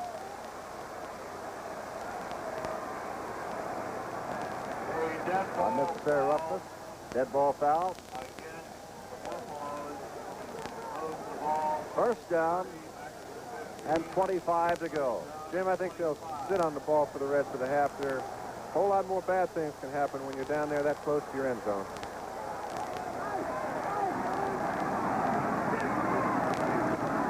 Tony Reed, who's been pretty well bottled up today, tries to get unbottled and makes a nifty run out across the 20-yard line, but that may be the last play of the game in the first half. Take a look. It's the first time we've really had a chance to see Tony Reed in a position where he could put some of these moves he has on people. He's an excellent runner inside the tackles, got great quickness, going to be a fine pro football player, but tonight he hadn't been able to get loose. That's the first trip. Well, we've got the bands of Colorado and Ohio State. We've got the halftime pageantry coming up as the first half is over. Colorado led 10-0, but now trails at the half 17-10. This end. I'm Jim Simpson with John Brody. You're looking at the halftime statistics. The way Ohio State was running without Charlie Johnson, the middle guard, you just wonder what was said at halftime, John, about what Colorado can possibly do to stop the onslaught of the Buckeyes, who controlled that late part of the first half. Well, I think there were a few things that dictated the first half's outcome. One, the insertion of Rod Gerald. The other, the depletion of the front line of Colorado. When Charlie Johnson got hurt, they started to run the ball effectively. Now, if you look at those statistics, Colorado has not made a mistake in that they haven't had any turnovers. On the other side, Ohio State's had 2, and they're still leading by 7. Unless Colorado comes out and starts moving them up front, it may be a long night. Well, they're going to get the opportunity to, because Tom Sladany will be kicking it off to the Golden Buffs of Colorado. In the first quarter, a Pacenta fumble set up the first score of the game, a Zetterberg 26-yard field goal. Later, there was a 10-yard pass play to Emory Moorhead from Jeff Napple, and it was suddenly 10-0. And then they put Jeff Logan, Ohio State did, in a fullback spot. And nearly the first time he got the football, he ran 36 yards for a touchdown. And the first quarter ended 10-7. Yes, I'm watching Woody Hayes along with you. He's looking for the manager. A little bit later, Sladany added a 28-yard field goal. It was 10-10, and then Ohio State had a magnificent drive. A field goal was blocked out on their own 1-foot line, and they drove 99 2/3 yards with Johnson going over from the 3 to make it 17-10. And now Sladany will kick it off. Waddy is the deep man, with Mayberry and Moorhead flanking him. Sladany has shown us the foot that Woody Hayes is very proud of. He can punt, he can kick the field goals, and he can kick off. This time he splits it. That's Keller tracking it down, picking it up at the 16-yard line, and getting maybe a 5-yard return out to the 22-yard line, where Ken Fritz made the stop there. First down. Napple, number 12. Tony Reed, the tailback, didn't get the chance to do much in the first half. Number 19, Jim Kelleher, the fullback, 42. Moorhead, 40, the wingback. Steve Gaunty, number 1, the split end. Don Hasselbeck, 89, the tight end. The tackles are Osborne and Miller. The guards. With John Brody, you're looking at the halftime statistics. The way Ohio State was running without Charlie Johnson, the middle guard, you just wonder what was said at halftime, John, about what Colorado can possibly do to stop the onslaught of the Buckeyes, who controlled that late part of the first half. Well, I think there were a few things that dictated the first half's outcome. One, the insertion of Rod Gerald. The other, the depletion of the front line of Colorado. When Charlie Johnson got hurt, they started to run the ball effectively. Now, if you look at those statistics, Colorado has not made a mistake in that they haven't had any turnovers. On the other side, Ohio State's had 2, and they're still leading by 7. Unless Colorado comes out and starts moving them up front, it may be a long night. Well, they're going to get the opportunity to, because Tom Sladany will be kicking it off to the Golden Buffs of Colorado. In the first quarter, a Pacenta fumble set up the first score of the game, a Zetterberg 26-yard field goal. Later, there was a 10-yard pass play to Emory Moorhead from Jeff Napple, and it was suddenly 10-0. And then they put Jeff Logan, Ohio State did, in a fullback spot. And nearly the first time he got the football, he ran 36 yards for a touchdown. And the first quarter ended 10-7. Yes, I'm watching Woody Hayes along with you. He's looking for the manager. A little bit later, Spladany added a 28-yard field goal. It was 10-10, and then Ohio State had a magnificent drive. A field goal was blocked out on their own 1-foot line, and they drove 99 2/3 yards with Johnson going over from the 3 to make it 17-10. And now Spladany will kick it off. Waddy is the deep man, with Mayberry and Moorhead flanking him. Spladany has shown us the foot that Woody Hayes is very proud of. He can punt, he can kick the field goals, and he can kick off. This time he slips it. That's Keller tracking it down, picking it up at the 16-yard line, and getting maybe a 5-yard return out to the 22-yard line, where Ken Fritz made the stop there. First down. Napple, number 12. Tony Reed, the tailback, didn't get the chance to do much in the first half. Number 19, Jim Kelleher, the fullback, 42. Moorhead, 40, the wingback. Steve Gaunty, number 1, the split end. Don Hasselbeck, 89, the tight end. The tackles are Osborne and Miller. The guards are Hakes and Griffin, and Mike Topes at center.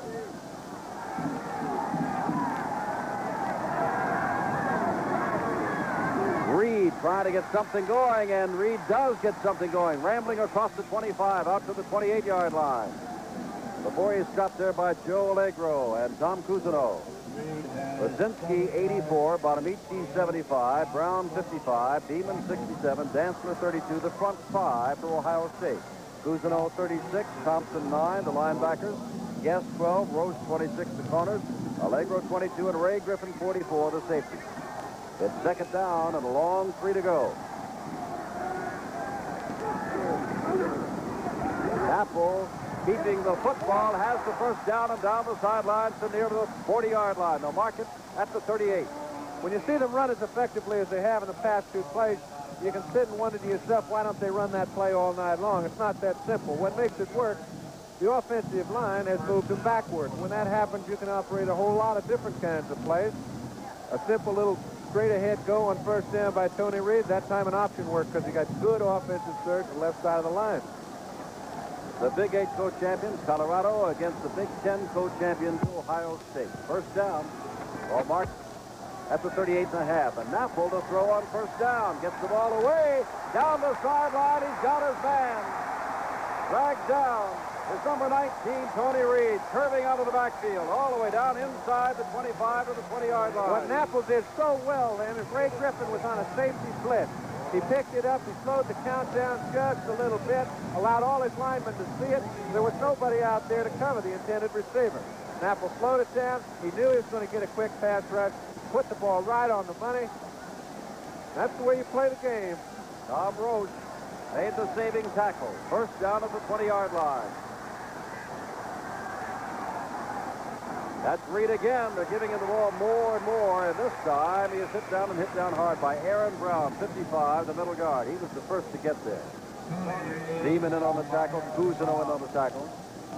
So that's a loss back to the 23-yard line. It'll be second down and 13 to go. 17-10, Ohio State, early third quarter in balmy Miami. Gaunty comes wide to the right. Moorhead, who has caught a touchdown pass, is to the left.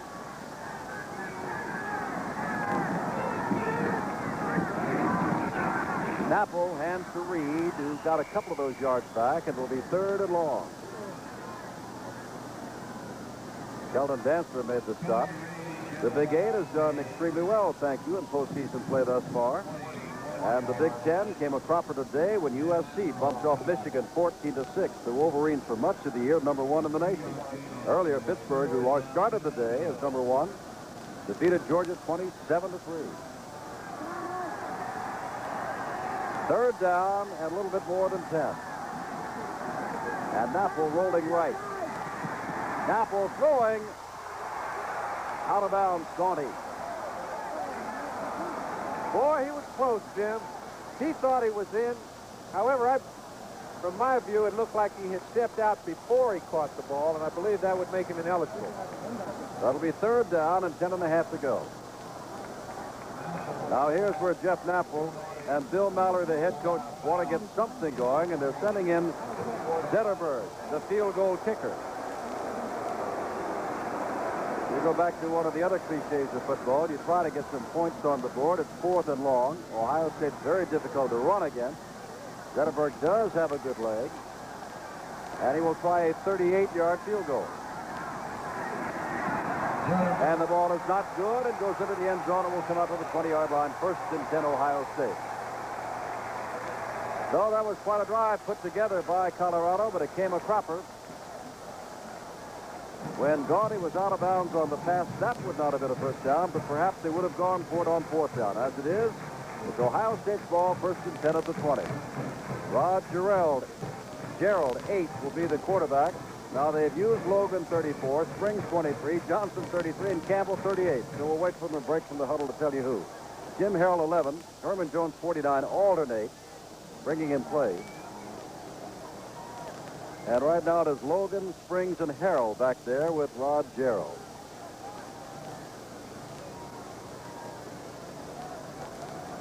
The tight end is Joe Robinson. And they have another tight end, Greg Storr, 90 and 80. 2 tight ends. And they're going to run straight ahead if they can. Jeff Logan gets a few yards before Stuart Walker. Now they went away from the middle, and they went away from the injured Lavelle Short then into the left side, and Walker was able to handle the play. 2nd down and 7. He's going to have to handle a lot of them, because I don't believe you're going to see that ball going in the air unless it's a fumble or the referee throwing it back to the line of scrimmage, Jim, as long as Ohio State has the lead. I just haven't seen it in the past. I see no reason to think it'll happen now. Matt Jackson, 47, a freshman, out of Fort Valley, Georgia, comes in. They like him. He's got a lot of speed. Harold comes out. Gerald has the football, pitches it back. It is loose, and it is fallen on by number 49, Cabral. And Colorado gets hit on the break. The 3rd turnover for Ohio State. Great play that time. I had mentioned earlier they had to contain him, make him make a decision quickly. That time they didn't do it. However, they sprung it out. He got the play developed. You can see that now here's Mark Haynes. He makes him make a play. As he does, you find Short, you find several fellas all in on those fumbles. When they're not picked up, it definitely draws a crowd. Well, here's a second golden opportunity for the Golden Buffs of Colorado early in the 2nd half to get some more points on the board. Ohio State stopped them last time. 3rd fumble they've lost. Knapple keeps the football, and Saletro comes in. A Leatherhead Thompson comes in to put the hit on him. Number 9, good, steady senior linebacker from Waverly, Ohio, Ed Thompson. And Kelton Dancer has done an outstanding job on that short side all night long. They feel like they have a 12th man when they call it a boundary in the outside group. But he has really taken his job and put it to him. Citrina's replaced Griffin at right guard for Colorado. 2nd down, 12. Knapple is going to throw the ball out. It is intercepted by Cousineau. Back across the 30-yard line and knocked out of bounds across the way by Tony Reed. And Cousineau makes the interception. Hey, Jim, Cousineau that time had very little time to react to the ball. He had his man open. He thought he had him beat. As you see, here's Knapple coming back to throw. He sets up on a quick pattern, trying to hit a slant in. Cousineau had somebody in front of him even. How he got the ball, just an outstanding reaction. Maybe that's why he's expecting to be in the linebacker he is. Well, Cousineau, being a sophomore and being an Ohio young man, very thrilled to be in a bowl game and making the interception. 1st down at the 34 for Ohio State. They lead by 7. That time the turnover did not hurt them. Here comes Ron Springs this way, and he's wrestled out of bounds. But Springs may have the 1st down. Stuart Walker took him out. If they mark the ball at the 44-yard line, they will be very close to a 1st down. Springs is another of the young men. Cousineau, a sophomore, has just intercepted. Springs, a sophomore, has just carried for nearly 10 yards. And now they say that it is a 1st down, so they'll move the sticks. Herman Jones goes wide to the right.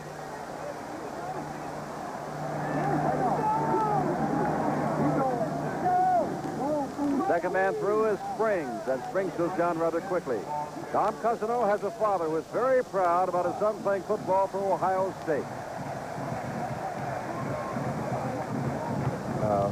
My wife and I have been watching our son Tom play football since he was in the 4th grade.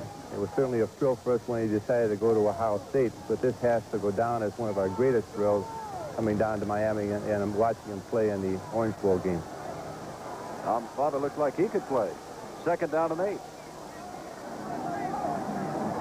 Ball at the 46-yard line. Gerald with a long count at that line of scrimmage this time. Handing the ball off to Springs, and Springs gets into Colorado territory at the 49-yard line. Lolatai had to make the stop, number 52, getting up in your picture. It'll be 3rd down and 3 to go from the 49 of Colorado. 9:55 to go, 3rd quarter.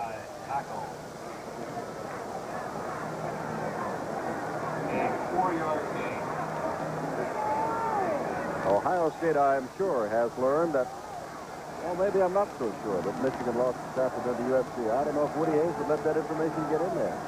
Let them go play their own game. 3rd down. Gerald coming out, trying to turn it up, now stepping back inside, and is going to get his first down at the 45-yard line. He is nifty and he is quick. Mark Haynes made an excellent play, forcing Gerald to do something swiftly with the ball. The only problem is when you force him to do something, he usually does it effectively. You can see he cut down the 2 blockers he had for interference. Now when he cuts back, he does pick up the first down, all on his own ability. Goes to the ball nearly on the 45. Herman Jones goes wide to the right.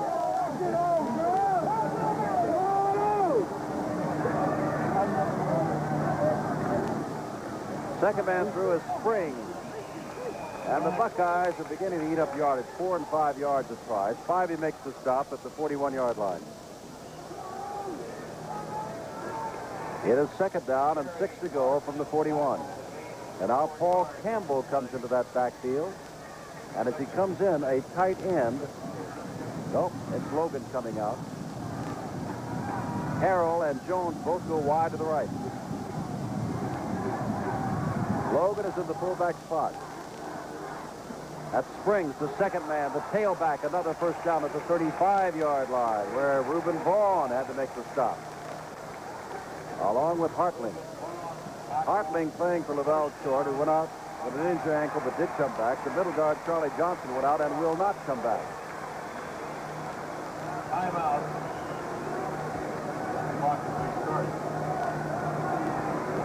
Both teams, offensively and defensively, shuttling a lot of players in and out. And Bill Mallory, is he nervous? You tell me. He's got to find a way to stop them because 4 and 5 yards of track is too many.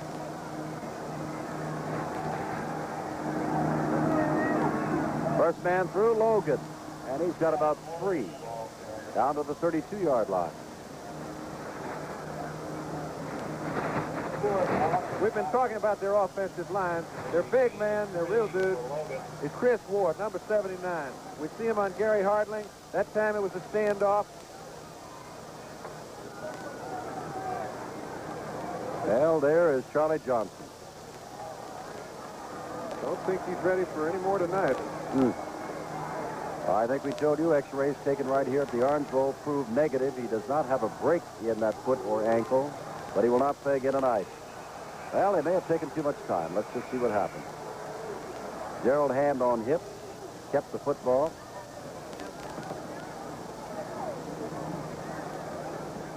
Patrick having a few words. Flag down on the play.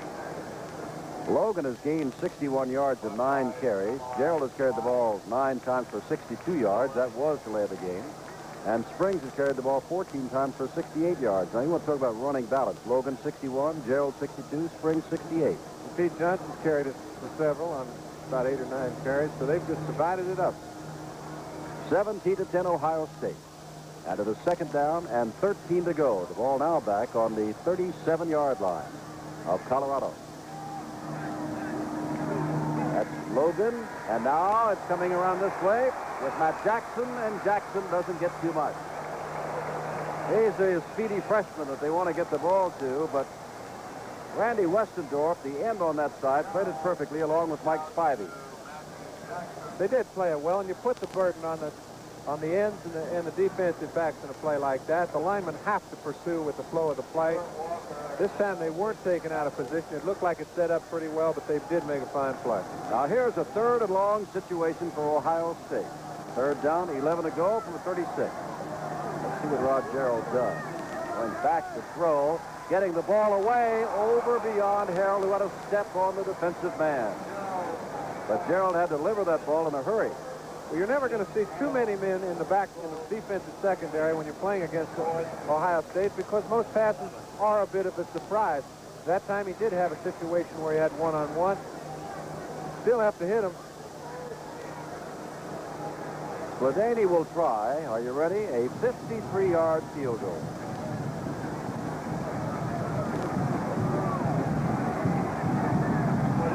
Boy, has he got a foot, huh?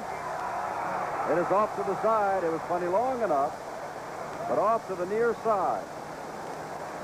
And Colorado this time is held and will take over at the 20-yard line. 1st down and 10. 6:26 to go. Gladany had the good foot, but put the ball off to the left. Well, they've called time on the field. 6:26 here in the 3rd quarter to go, and as it was at halftime, so it is still Ohio State 17, Colorado 10. Colorado has had 2 excellent opportunities here in the 3rd quarter. Had a field goal be far short, and then after recovering a fumble, they're immediately intercepted by Tom Cousino. Now they've got the ball for the 3rd time. And Jim, they haven't really sustained any prolonged drives, but they have had the ball in excellent field position, and they have created that with some big plays. They're going to have to get either another real big play pretty quick or get some sustained drive going. This is Napple carrying the football for a loss. Across the way, and guess who is there? Tom Cousino. Take a look. Now, this is an option play. He tries to hold a few of the defensive linemen with a fake to the offside. But when he pulls, here's Bonamici right behind him. He knows he can't slow down or cut up. The whole team seems to catch up with him. It's just dragged out for a 2-yard loss. Well, Tony Reed came in here with that average of better than 4.5 yards per carry, but with the exception of one notable run toward the end of the 1st half, we've not seen really Tony Reed get an opportunity to do much of anything. Straight ahead goes Mayberry. James is a sophomore, number 39, quicker, smaller than Jim Kelleher, who normally starts at fullback, and Aaron Brown made the stop. Mayberry's number is 39, walking through the huddle there. And now suddenly it is 3rd down and 11 to go. Colorado got the football, but in 2 downs have lost the yard.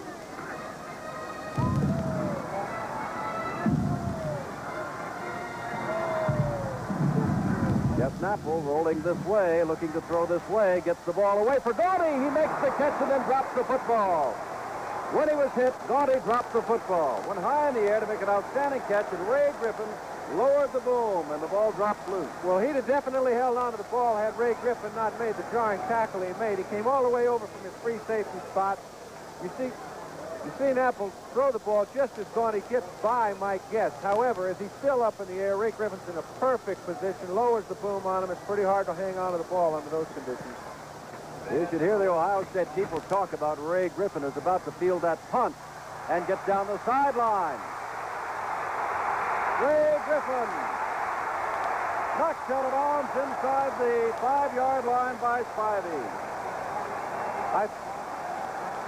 There's a flag down back upfield, and the Colorado team is back in midfield saying, hey, fellas, come on back this way.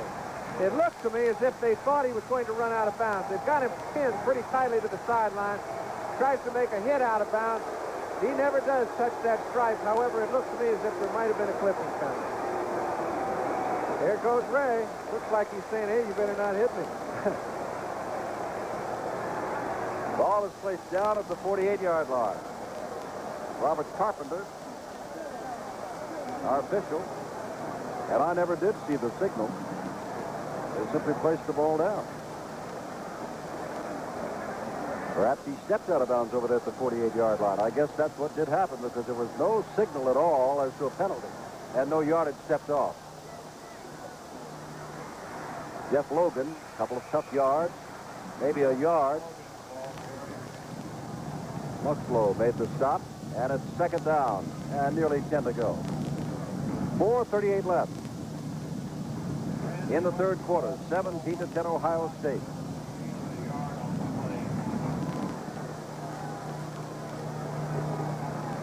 Herman Jones wide to the left.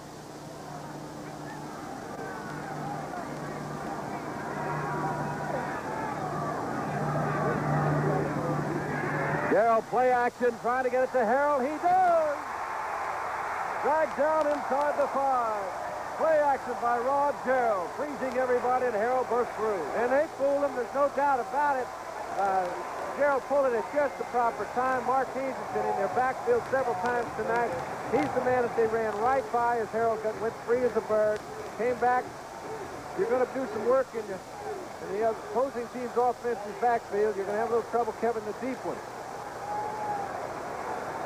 4 minutes left to go, and that big powerhouse backfield comes in, which includes Pete Johnson. They love to give it to him in a situation like this. And they give it to him in a situation like this, and he gets down to about the 2. Westendorf and Lolatai combining for the tackle. And it's second down and goal to go. Well, Griffin's punt return was called back, and immediately they come right back with a play-action pass to Jim Harrell. Taking the ball inside the 5.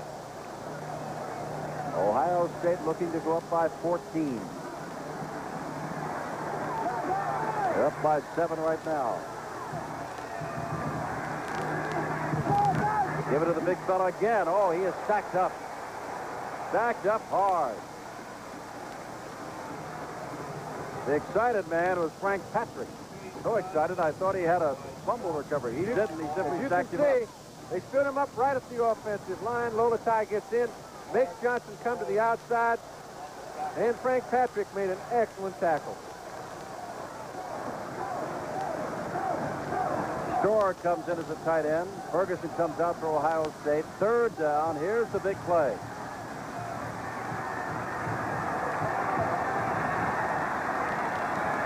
Gerald rolling, looking for Harrell, and throws. Incomplete. Jim, from our angle, it looked like Harrell was wide open. However, those defensive ends and the big tackle got up there, put their hands up, and you almost can't see your receiver when they're that close to you, and you have to put the ball over their head. That is Tom Sledany in for a field goal try of much closer. This will be a 20-yard attempt to get Ohio State up by 10.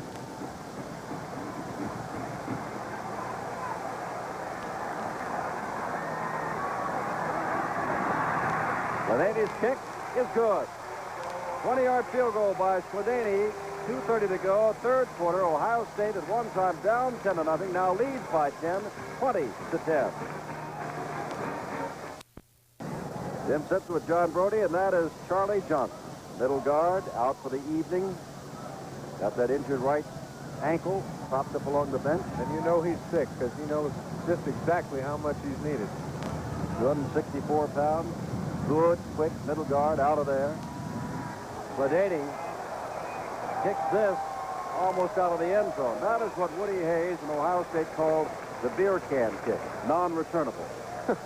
The folks in Atlantic City are so sure legal gambling will save their town. They're already practicing their roulette and blackjack, and right now, you know what they're using? Play money. In about a year, they will use real money and perhaps have real trouble. A special report later tonight on Weekend, the NBC News program, which isn't like any other NBC News programs or anybody else's. 2:30 to go. Colorado's Golden Buffs looking to get something going before this ball game slips away and into the night. It's 20-10 Ohio State. And Napple throwing on first down gets the ball away, and it is almost caught across the way by Tony Reed. That play worked once before. That's right, but on that occasion, Ed Thompson was coming after the quarterback. This time he took a perfect angle to upset the play, and Napple threw the ball pretty well. It just wasn't open. Last time he had linebacker blitzing, this time he had a safety blitzing, and each time Napple picked it up, this time the execution wasn't there. Second down 10 from the 20. Gauntie's had a couple of almost in the last 5 or 10 minutes. One that was out of bounds, another that he had before Griffin popped him one. Wide to the right. Napple having to throw nearly every down now. Has some time, puts it up deep, down the sidelines and out of bounds. His intended receiver, and that is Billy Waddy.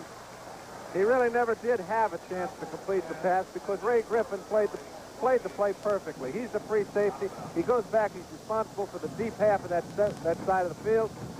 He's got it all the way. You can see the two of them running right out of bounds. He picks up the ball. He's aware that they're playing on the outside the boundary line. All right, the Golden Buffs. Third down and 10, or they'll have to surrender the ball back to the Ohio State Buckeyes. They've been just running it wild. Napple on the fake gives the ball off to Reed, and he barely gets back to the line of scrimmage. Allegro is there, and Brzezinski is there, and Colorado's kicker is there. Gillespie has to come back in and kick it away again. They're just not giving him any opportunity to break loose. Allegro and Ray Griffin go deep. Last time Griffin had the long punt return, remember? But they said he stepped out of bounds. Gillespie takes an extra step and then kicks the ball away. Might have mishandled the ball, and it goes down to the 45-yard line of Ohio State, where the Buckeyes will get it first down and 10. Almost kicked his fullback in the rump. A 35-yard kick. Taking the ball to the 45-yard line, and time is out on the field with 1:42 to go here in the third quarter in balmy Miami. Ohio State 20, Colorado 10. First down 10 from the 45-yard line. Harold has caught a couple of important passes tonight. The wingback is wide to the left.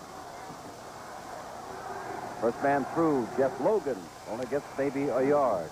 Remember, tomorrow we begin our second year of regular season college basketball. Grandstand will be on the at 1 o'clock, and then we've got a couple of, well, real good ball games. Michigan and South Carolina in one game, and after that, UCLA and Houston. They're four big names in basketball. And, of course, we go right on through to the NCAA finals. Second down 10 from the 45. Gerald pitching out. This is Springs, who Steve, what extra effort for Ron Springs. Gets across the 50 to the 49-yard line. Will be third down and nearly 5 to go. Hartling made the stop, along with Roth, number 55. We are late in the third quarter, Miami, with 49 seconds and counting to go. Since Colorado led 10-0, Ohio State has put 20 points on the board. Harold this time wide to the right. Colorado looking to hold to get the ball back. That is Springs, and they're going to contain him. It'll be fourth down. What a tackle by Mark Haynes, the fine freshman. Number 18. Fourth down. Ladaney comes in to do the kicking again. Off of the yard. Bobby Morris goes deep, along with Billy Waddy. Morris is number 3. Waddy is number 38. And Bob Hyatt comes into the Ohio State backfield. This is the first punt. And that is the end of the third quarter. They've gone through 3 quarters of play in this 43rd annual Orange Bowl Classic. Ohio State, representing the Big Ten, leads Colorado, representing the Big 8. At the end of 3 quarters, 20-10. Look at all the communication majors, Jimmy. Glad you said it. Think they like that too? They may not be communication majors, but they know what communications are all about. Ladaney in to kick the ball away as we begin the fourth quarter. Angling toward the sideline. And it is going to bound out on the 4-yard line. Colorado would need some points on the board at 96 yards to go. Well, a week from tomorrow. I hope you'll be around. There's going to be a basketball game, Maryland and North Carolina State on NBC. And once that is over, a switch to Pasadena, where today USC beats Michigan in the Rose Bowl 14-6, and where next week Oakland, representing the American Football Conference, Minnesota, representing the National Football Conference. They call it Super Bowl 11, and NBC has it. Right here, Jim, they would love to have the opportunity to hold on and move it out of there, but Yeah, I tell you, it's come down to the time where they have to move it out of there any way they can. They can't afford to sit there and keep turning the ball over. They're going to have to fire it, even though it's not the optimum situation to be doing it. Gallagher carried the ball. Brown and Bonamici made the stop. It'll be 2nd down and 9 from the 5-yard line. Colorado has a history of outscoring their opponents in the 4th period. They have to pull a little wizardry here because Ohio State's playing excellent defense. Colorado's been playing good defense lately, but it may be a little bit too late. Napple in the end zone gets the ball away, and Allegro tries for the interception across the way. Ball was intended for Hasselbeck, the big, tall tight end, 6'7". Allegro, who's 5'11", jumped up and nearly made the interception. Well, Joe had to play the whole way. Now, Hasselbeck is real big, and he had to find a way to get in front of him because a guy like Hasselbeck can sit and move his body to where nobody can get in front of him unless you get the jump on him, and that's exactly what Allegro did. 3rd down and 10 on a play coming in from the bench. Napple waits hands on hips to see what it is. That's the clue now. If Bill Mallory's got a play, here's where he needs one. Doesn't need a few. Napple, hands off. Tony Reed does not get the first down out near the 10-yard line, and Colorado's going to have to give up the football again. Brown and Cousino made the stop.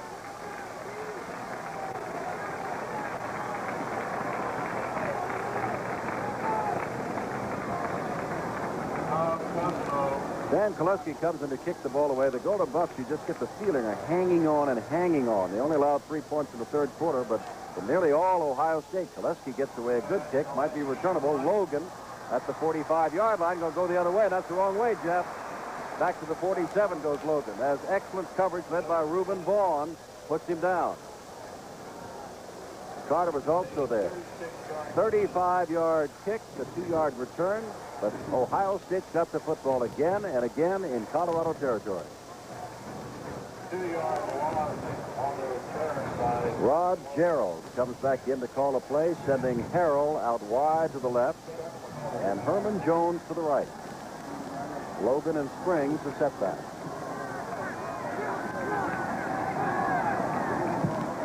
Gerald throwing on 1st down. Flag is down, intended for Jones, and it is no good with Spivey back. But there's a flag back at the 49-yard line. Intended for Herman Jones. There is a flag down. Legal procedure or motion, charge. Question is, do they want the 5 yards or do they want the down?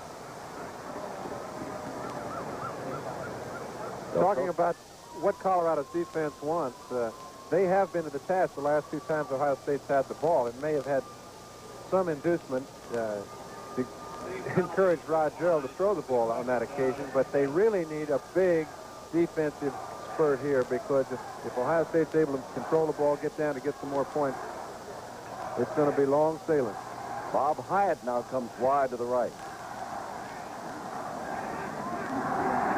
Gerald fake, quarterback draw, and it does no good. Other than gaining perhaps a yard, Roth makes the stop. Next Saturday, we've got a doubleheader here on NBC. The Senior Bowl. Everybody will be down in Mobile, Alabama. And all of the top college seniors from the north and the south begin at 1 o'clock. The southern team is to be coached by Don Shula of the Dolphins. The northern by Forrest Gregg of Cleveland. What a job he did this year. And then after that, regional basketball action getting underway at 4 o'clock. So that's quite a Saturday and followed by a Sunday basketball Super Bowl doubleheader. 3rd down and long again, or else Ohio State will have to give up the ball again. Gerald is going to run with the ball, and not for much. And it's going to be 4th down. Stuart Walker made the stop, along with Buck Slow. Well, Colorado's had its hands on the football, but has not been able to move the football in this second half. Gladani's had them down there around their goal line. It's a pretty tough place to operate against a defense like Ohio State. Well, I was remembering more specifically, twice they had it within the 30 early in the 3rd quarter and could not move the football. Ray Griffin comes in, added to the kicking team, and Tom Skladany is the kicking team. Last time he angled it out on the 4-yard line, remember? Looks like he's trying to go this way again, too.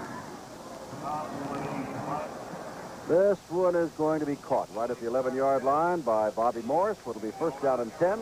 Colorado still does not have much working room here at the 11-yard line. There's a flag back upfield, and everybody's walking back upfield, and Colorado wants it back upfield, so apparently it's against Ohio State.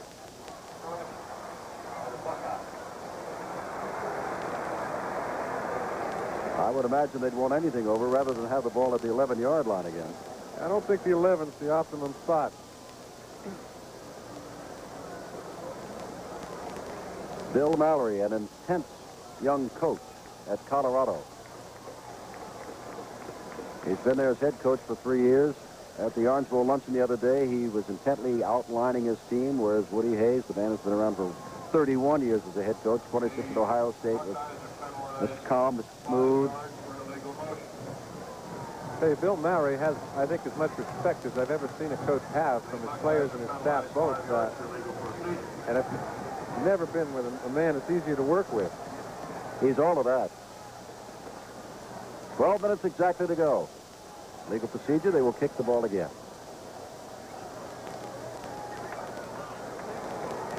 Colorado looking for some kind of return.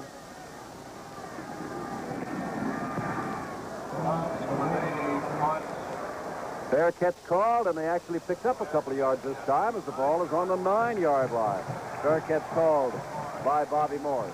11:52 to go in the ball game after the 40-yard punt, and the score remains the same, 20-10 Ohio State. Well, it's a long way to go, 91 yards, but the Golden Buffs of Colorado will try once again. First down at their own 9. Knapple with the football, pitches it out. Tony Reed, and Reed gets back to the line of scrimmage, and that's about all. There's Brzezinski on top of him, along with Mike Guest. Second down and 10. I think the one thing, you know, people discuss establishing the run, Jim. I think they've established that it's going to be pretty difficult to run for the rest of the evening, and they're going to have to find some way to throw that thing up top because the defense of Ohio State has just been a little bit too strong up front. Tony comes wide to the left.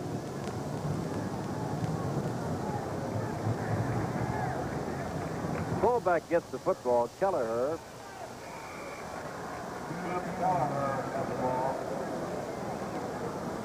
And he gets out to about the 12-yard line. Cousino and Bonamici make the tackle. Ohio State has done an outstanding job tonight of containing Tony Reed, who came in here with over 1,200 yards during the regular season, the leading pass catcher. And Colorado folks consider him an outstanding pro prospect. That he may be, but tonight he's having his troubles. His big play has been the catching a pass coming out of the backfield. Knapple goes up top, and nobody's there. There's a flag down back at the 12-yard line. Jennifer Hasselbeck. And Ray Griffin now limps off the field as though he might have pulled a muscle or turned an ankle. He's sure hurting.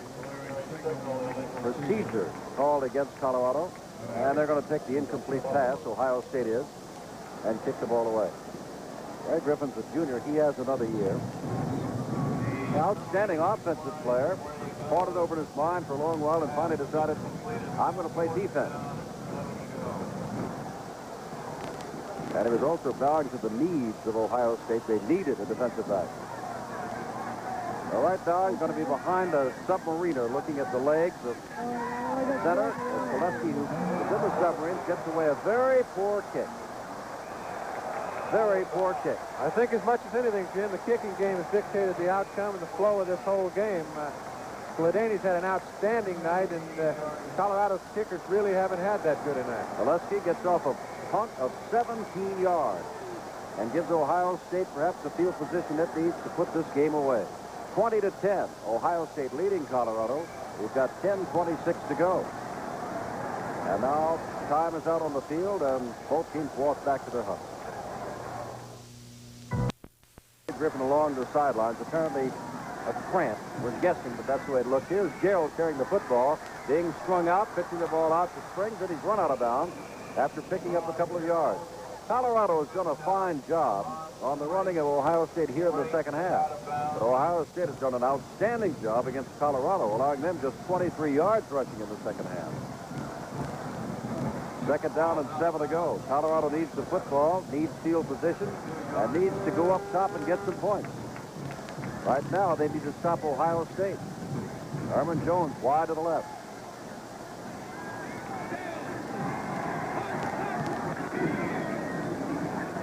Gerald keeps the football.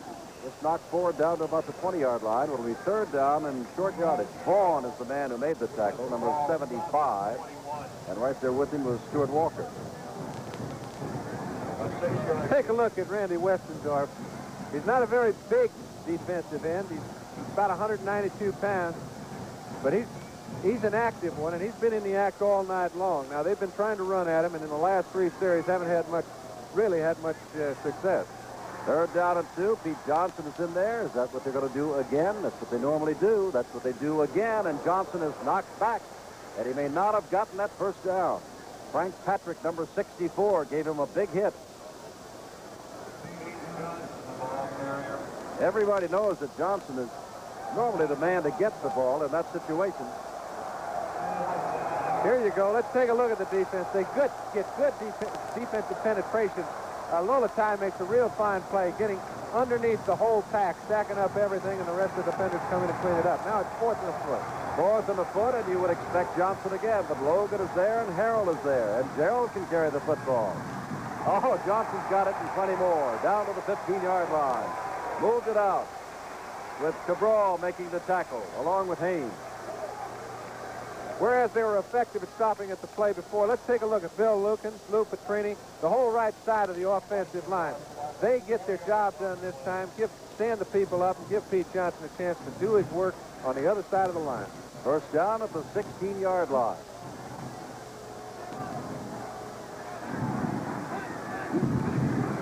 Second man is Springs, and he is tackled, a fine tackle. And that is Patrick, who's a very enthusiastic interior lineman, number 64.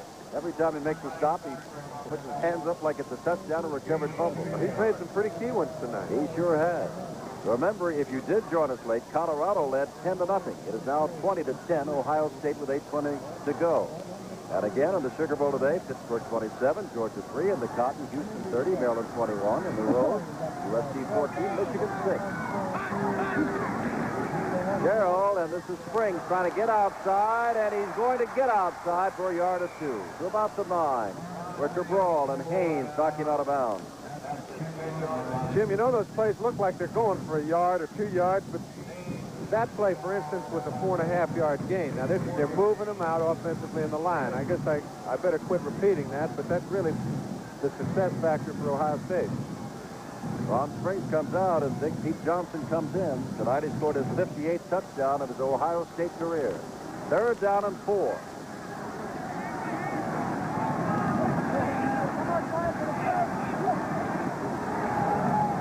Gerald carries the football inside the 5-yard line. Tom Perry, number 33, ran him out of bounds, along with Mike Davis. But that's going to be a first down, Ohio State at the 3. Let's take a look at the whole. You know, when you watch a quarterback that can run the ball pretty well, he's got to be able to fake it pretty well. This time, I believe we fooled the old camera. When you can do that, Rod, you can certainly fool the defense. There's that big backfield again.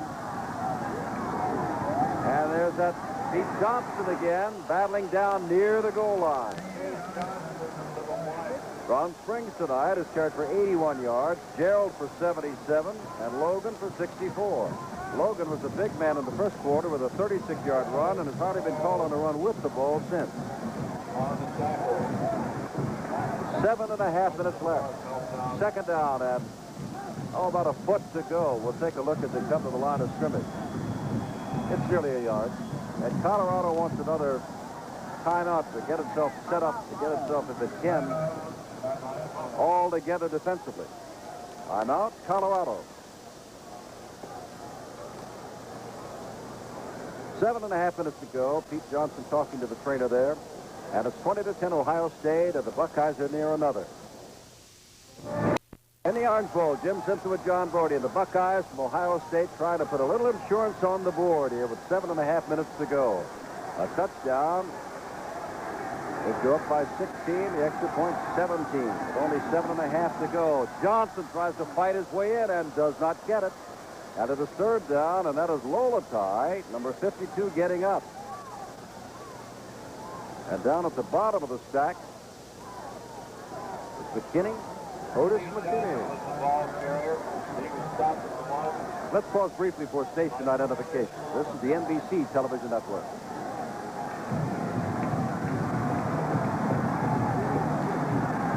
Third down on the yard.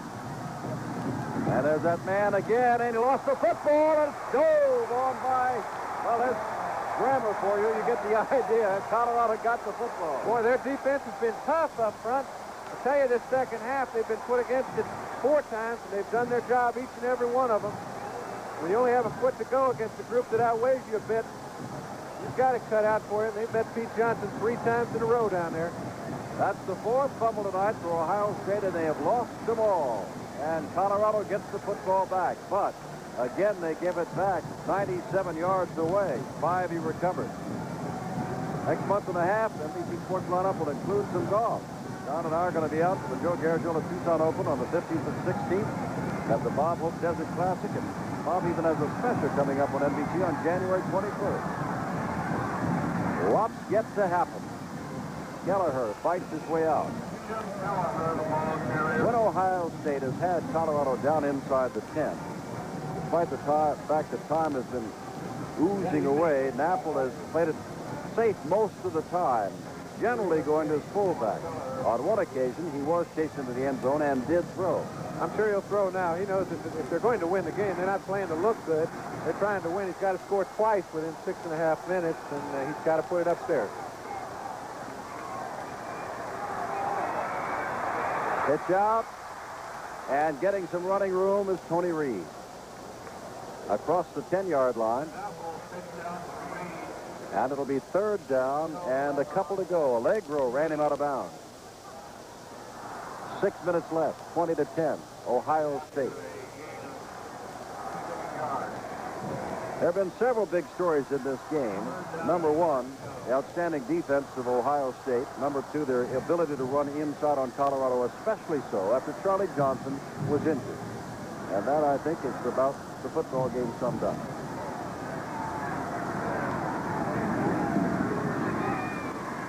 Apple hands, and straight ahead goes Kelleher, trying to get that first down out near the 15-yard line.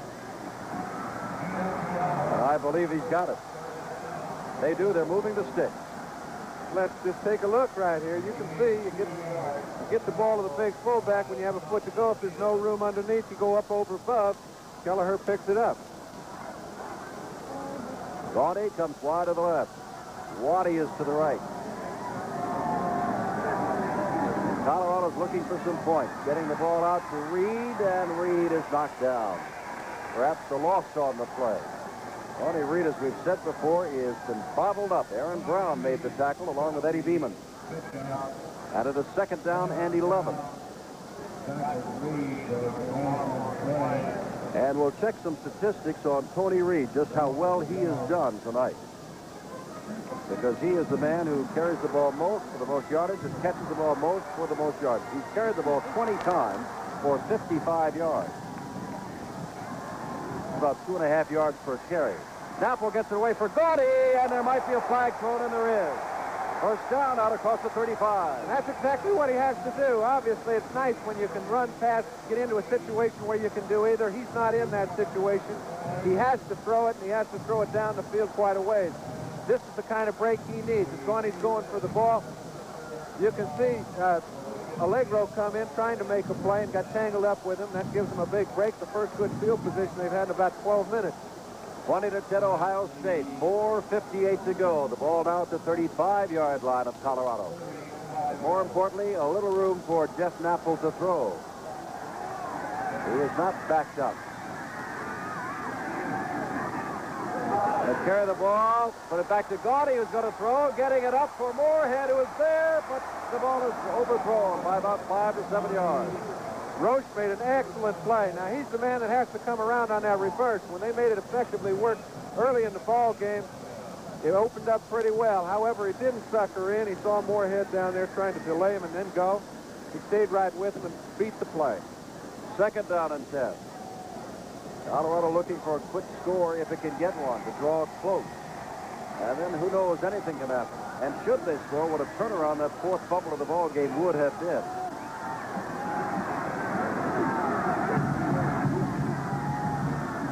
Naples, diving catch across the way, attempts at least by Gaunty. It is incomplete. So Gaunty is figured in the last 3 plays. Interfered with, threw a pass, and this pass was underthrown. He could not make the diving catch. That's right. It's the kind of play that it's a timing play. It's very tough to execute, especially with a rollout quarterback. He rolled out about 4 or 5 steps. You really don't have your balance under control the same way you do if you're dropping back. And when he threw it to the sideline, he just threw it a little bit quick. Gaunty came out of his break and couldn't get to the ball. Byron Cato, number 71, has come in. Into the defensive line. He is a good defensive lineman and pass rusher, and he's on him right now, and the ball is thrown into a crowd intended to read incomplete. But that was Cato that was fighting his way at number 71 and made Naples throw the ball away in a hurry, and it was 4th down, and Colorado's going to have to give the football up again. And again, the Ohio State defense does an outstanding job, and Ray Griffin, with that leg cramp or whatever it was, he is back in the ball game, and quickly they pull him out. He ran out on the field, and they said, you come back. Gillespie, who did not get a good kick away before, kicks this one well to Jeff Logan at the 20-yard line. Ohio State, a ball control team, will try to control the ball now with 4 minutes and 35 seconds left in the game. They'd like to win this 43rd Armstrong Classic, and they lead by 10. Here's an Ohio State team that managed but 9 points in its last 2 games of the regular season, with 20 points in this ball game, and having the football leading by 10 at their own 20-yard line with 4:35 left. Let's keep that on the ground. Ron Sprink has had a good day today and picked up a couple of yards here. Rose is on top of him. Westendorf is there, and Lolatai is also there. 2nd down. And about 8 to go. Colorado has had the football, but has not been able to move the football. Their biggest play here in the second half has been the interference call. Clearly, you know, the first possession, they moved it pretty well, Jim, on some big plays. Since then, they really haven't been able to do anything. Gerald hands off, first man through. He's quick. Jeff Logan. It'll be 3rd down and 3 to go from the 28.5-yard line. You can see his reaction. When he gets through the end of that secondary, that's when he really excels. That time he got there, his lineman got him there, and he slipped trying to make a turn. Frank Patrick comes in. He's made a couple of those big tackles lately. Reuben Vaughn goes out. On a short yardage situation, Patrick, who's a big man, 242, comes in. Of course, the man he replaces weighs nearly 250. Down they go, and look who's up top. Patrick. And that means it's going to be 4th down. They'll have to kick it away again, and with 3:15 to go, Colorado calls time. They want the football, and they want something to happen once they get the football. Well, again, about our college basketball, our Super Bowl, our Senior Bowl. Remember, we're going to have golf, the Tucson Open, January 15th and 16th. We also have the INA U.S. Pro Tennis Championship. That'll be in Philadelphia on January the 30th. Then that Bob Hope Desert Classic, staring you right in the face there on February 12th and 13th. And I think I told you before that on January 21st, from 8:30 to 10 o'clock, NBC is going to have another Bob Hope special. The taping of this week out at Lake Tahoe. Bob is going for names like Max Davis, Olivia Newton-John, Sammy Davis Jr., and Martin. Pretty good lineup. Not bad. Here's a pretty good kicker, Tom Sladany. He has been outstanding tonight. Here's a senior. This is what he's been averaging tonight. It's an excellent average, but where he's put the ball is even more. Billy Waddy, you saw him, 38, and Bobby Morris, 3, are the 2 deep men, hoping that they can make something happen. High passing center with lots of time, and another boomer. Bobby Morris, no fair catch, 31-yard line. Down he goes at the 35-yard line. A 40-yard kick and a 5-yard return. Colorado's got the football again with 3:08 to go. Down by 10 points. And Jeff Napple, the sophomore from Boulder, trying to make something happen here. I think he's done about as good a job as you can expect him to do under the conditions. When you're not moving him out of there up front, it's pretty tough to operate either way. Apple dropping back, has some time, off the hands, intercepted by Thompson.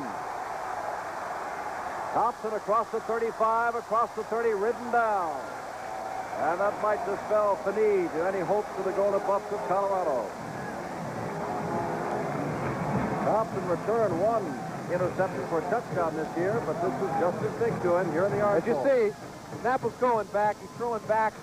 Little rollout to the left, throws back, has his man, has to go back. However, the ball hits him in the hands, bounces off his helmet. Thompson comes up with a little bit of a fumble play. He was in a good position. He's made a lot of good plays all year long. The ball is at the 28-yard line. Harrell comes wide to the right. Ohio State can nearly run it out right here. Second man through, Springs. Springs gets inside the 20-yard line, and Springs is getting near the 100-yard mark. He's out and outstanding. When they moved Jeff Logan from tailback to fullback when Pete Johnson went out, Springs came in as a tailback, and thus far has gained 94 yards tonight. Second down and 2 to go with the ball at the 19-yard line. And Bill Mallory, he and his staff, John Bordy said at the outset that for the Big 18, for Colorado, this is a big game. For Bill Mallory, a very big game. He thinks he's got his program going, and he really wanted to win one to think he said he'd walk back to Colorado if he won the championship.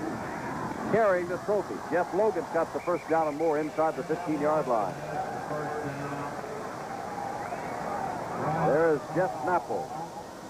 Remember, grandstand tomorrow preceding college basketball. Lee Leonard, Bryant Gumbel will be there starting at 1 o'clock Eastern Time.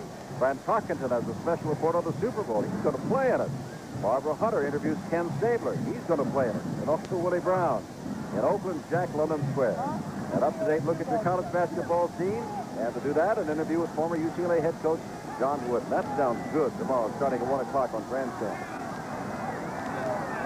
First down. Look at your college basketball team. And to do that, an interview with former UCLA head coach John Wood. That sounds good tomorrow starting at 1 o'clock on Grandstand. First down, Gerald hands to Springs, who would like to get near the 100-yard mark, and he's getting closer and closer. Down to the 8. Roth made the stop. He has 98 yards now. And Ohio State has its first trip ever to the Orange Bowl about wrapped up. The first Orange Bowl I did, John, was 15 years ago today. It was in the afternoon. Colorado was here, and LSU beat them. I guess they don't want to see me come back. I think you're going to see Colorado back. Good ball club. They'd like to play at full strength until Charlie Johnson got hurt. Had they had a chance, that won some of it. Jeff Logan gets inside the 5-yard line. Here another first down. Clock running with 1:12, 1:13 to go. Logan has had a good night. And again, to repeat for you, because this game is winding down, in case you have just come in and did not have a day full of watching television football, Pittsburgh, #1 in the nation, nearly shut out Georgia, 27-3 in the Sugar Bowl in New Orleans. Houston got a big start on Maryland, beat them 30-21 in the Cotton Bowl. At USC down 6-0 to Michigan, came back to beat them 14-6 in the Rose Bowl. Full house backfield. That is the fake to Logan. Gerald carries the football for the score. He got him spread out again, Jim. Every time he gets him spread out, something good happens for Ohio State. I think we've mentioned many turning points in the ball game, but I think Rod Gerald's play is the most contributing factor to Ohio State's score. Here we go again. Big, quick fake to Jeff Logan. He's got the trail back Harrell. He's coming out. Now, who do you watch? Once he gets you spread out, you're in trouble, folks, and he runs it right in the end zone. Well, they said he's quick, and he is indeed that. Missed much of the season. Did not play in the last 2 games, which they lost, but he's playing here tonight. He's got a couple of more seasons ahead of him. Sledany adds yet another extra point, and with 45 seconds to go, it is 27-10. Ohio State was down 10-0 when Facetta, the starting quarterback, fumbled. It was picked up, and a 26-yard field goal was kicked by Zetterberg. And later, There was a 10-yard touchdown pass to Moorhead from Napple, and it was 10-0. And then Ohio State came back. Gerald came on. Logan in the fullback spot ran 36 yards for a score. Ladaney in the second quarter early on kicked a 28-yard field goal to make it 10-0. And since then, it has been all Ohio State, highlighted by their 99-yard plus drive with a score tied at 10-10 for the go-ahead touchdown.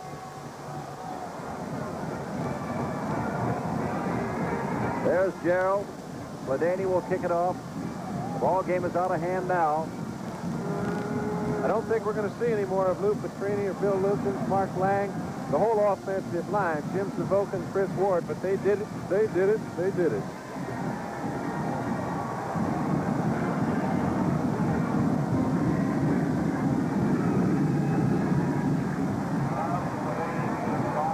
Waddy, he's going to try to bring it out. This is an offensive play. He might as well try to go all the way if he can. He is still on his feet and gets out across the 35-yard line. 37 seconds to go.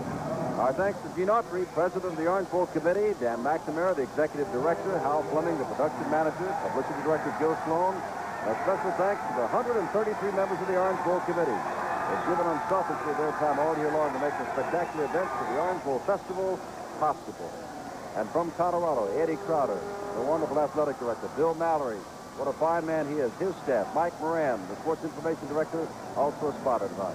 And from happy Columbus, Ohio State, Ed Weaver, the athletic director, Woody Hayes, the head coach and his staff, Marv Holman, the sports information director, his assistant Steve Snap. Gentlemen, we thank you all as the pass is incomplete. It's headed downfield for Hasselbeck, and beyond him was Gaunty. 32 seconds to go, second down and 10. The co-champion of the Big Ten is about to beat the co-champion of the Big Eight, Ohio State, to beat Colorado. Other Big Eight teams have done very well in postseason play, while the other Big Ten team, Michigan, stubbed its toe this afternoon. So both conferences have a right to be happy in some cases, upset in others. What's that old saying, on any given day? I never said it. Second down 10. Colorado just trying to get something going. Napple will be throwing again if he can. Flings it out there for Tony Reed, and Reed tries to put the move on, and there are only about 7 Ohio State men around him as he gets to the 40. That must be the way. He must feel like they're 70. Because that's the way it's looked all day long for him. Colorado's going to take one more timeout with 20 seconds to go. The big play that Colorado tried to pull when they got an interference penalty out near the 40-yard line, and the score still 20-10, was to have their wide receiver Gaunty throw the ball. He had a man in the clear, but overthrew him by 7 to 10 yards. He launched it, but he had to let Moorhead get down the field a little farther. And that was about the last gasp for Colorado. Third down and 6 to go. The Buckeyes in their first ever Rose Bowl, or I should say Orange Bowl appearance. I said that. Woody Hayes said, "Thank you, Mr. President of the Rose Bowl," the other day at the Orange Bowl luncheon, but he did it deliberately. Then turned around and smiled and said, "Orange Bowl." That was a good game this afternoon in the Rose Bowl. Speaking of the Rose Bowl, close all the way until late in the fourth quarter when USC put another score on the board to make it 14-6. Yes, there is a moon over Miami, and for the most part, it's shining on those from Columbus, Ohio, the Buckeyes. Napple play-action pass. Gets it down for Moorhead, who's been an outstanding receiver tonight when they've gotten the ball near him. And he's down to the 30-yard line with 12 seconds to go. That's the first down, and we'll stop that clock right with 12 seconds to go. They'll wind it as soon as they're ready. There's a flag thrown way over here, near the Ohio State fence. Because they have a man that went off the wrong side of the field, I believe. That's Waddy. He was on the Ohio State bench, and so now he's going back to the other side.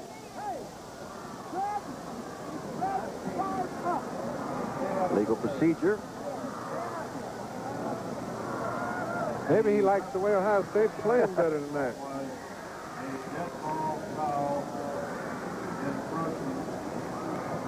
First down and 15.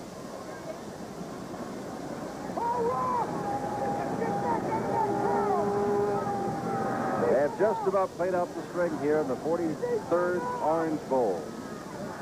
Apple and company got to do something here. Moorhead is the man in motion. Gets the ball across, and that is Tony Reed inside the 30-yard line. Reed trying to get away a nifty run for once tonight, and there he goes down as time goes out. And Ohio State has defeated Colorado 27-10 after trailing 10-0. And Ohio State's defense looks excellent, and their offense is more than sufficient to put points on the board. Colorado will be looking for no excuses, but they have a slight excuse in that their middle guard, Charlie Johnson, 264 pounds, did not anchor the middle of the line. And yet, without him in the second half, Colorado did an effective job.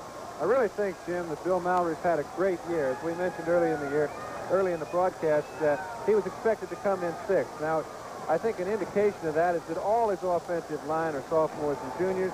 They're going to be tough to contain in the years to come, the next two particularly. And I think Bill Mallory's put together a great program. I think the guy's going to have a lot of success in the future. I like the way he plays football. I think he puts a lot of wrinkles into his offense. And I like the fact that he didn't kind of give up and say, okay, we lost the ball game when it's 27-10. He's still scrapping it out, trying to get anything he can. And back in Columbus, Ohio, where, of course, they have 80,000 or more people every Saturday afternoon to watch a football game, and it was very disappointing for them when they had to struggle to beat Minnesota. And then in their showdown with Michigan, they were shut out 22-0. And Ohio State did not go to the Rose Bowl. Instead, they were invited to the Orange Bowl, where they made an excellent representation for the Big Ten. And after being down by the score of 10-0, came back to win it by the score of 27-10. So the Buckeyes are happy, and the Colorado folks, if they're not happy, have reason to be proud. Because this Orange Bowl game tonight, at the end of the half, was 17-10, wound up 27-10. Our congratulations to Ohio State. This is Jim Simpson with John Brody from the Orange Bowl. And once again to you, Happy New Year. To you from John and myself and from NBC Sports.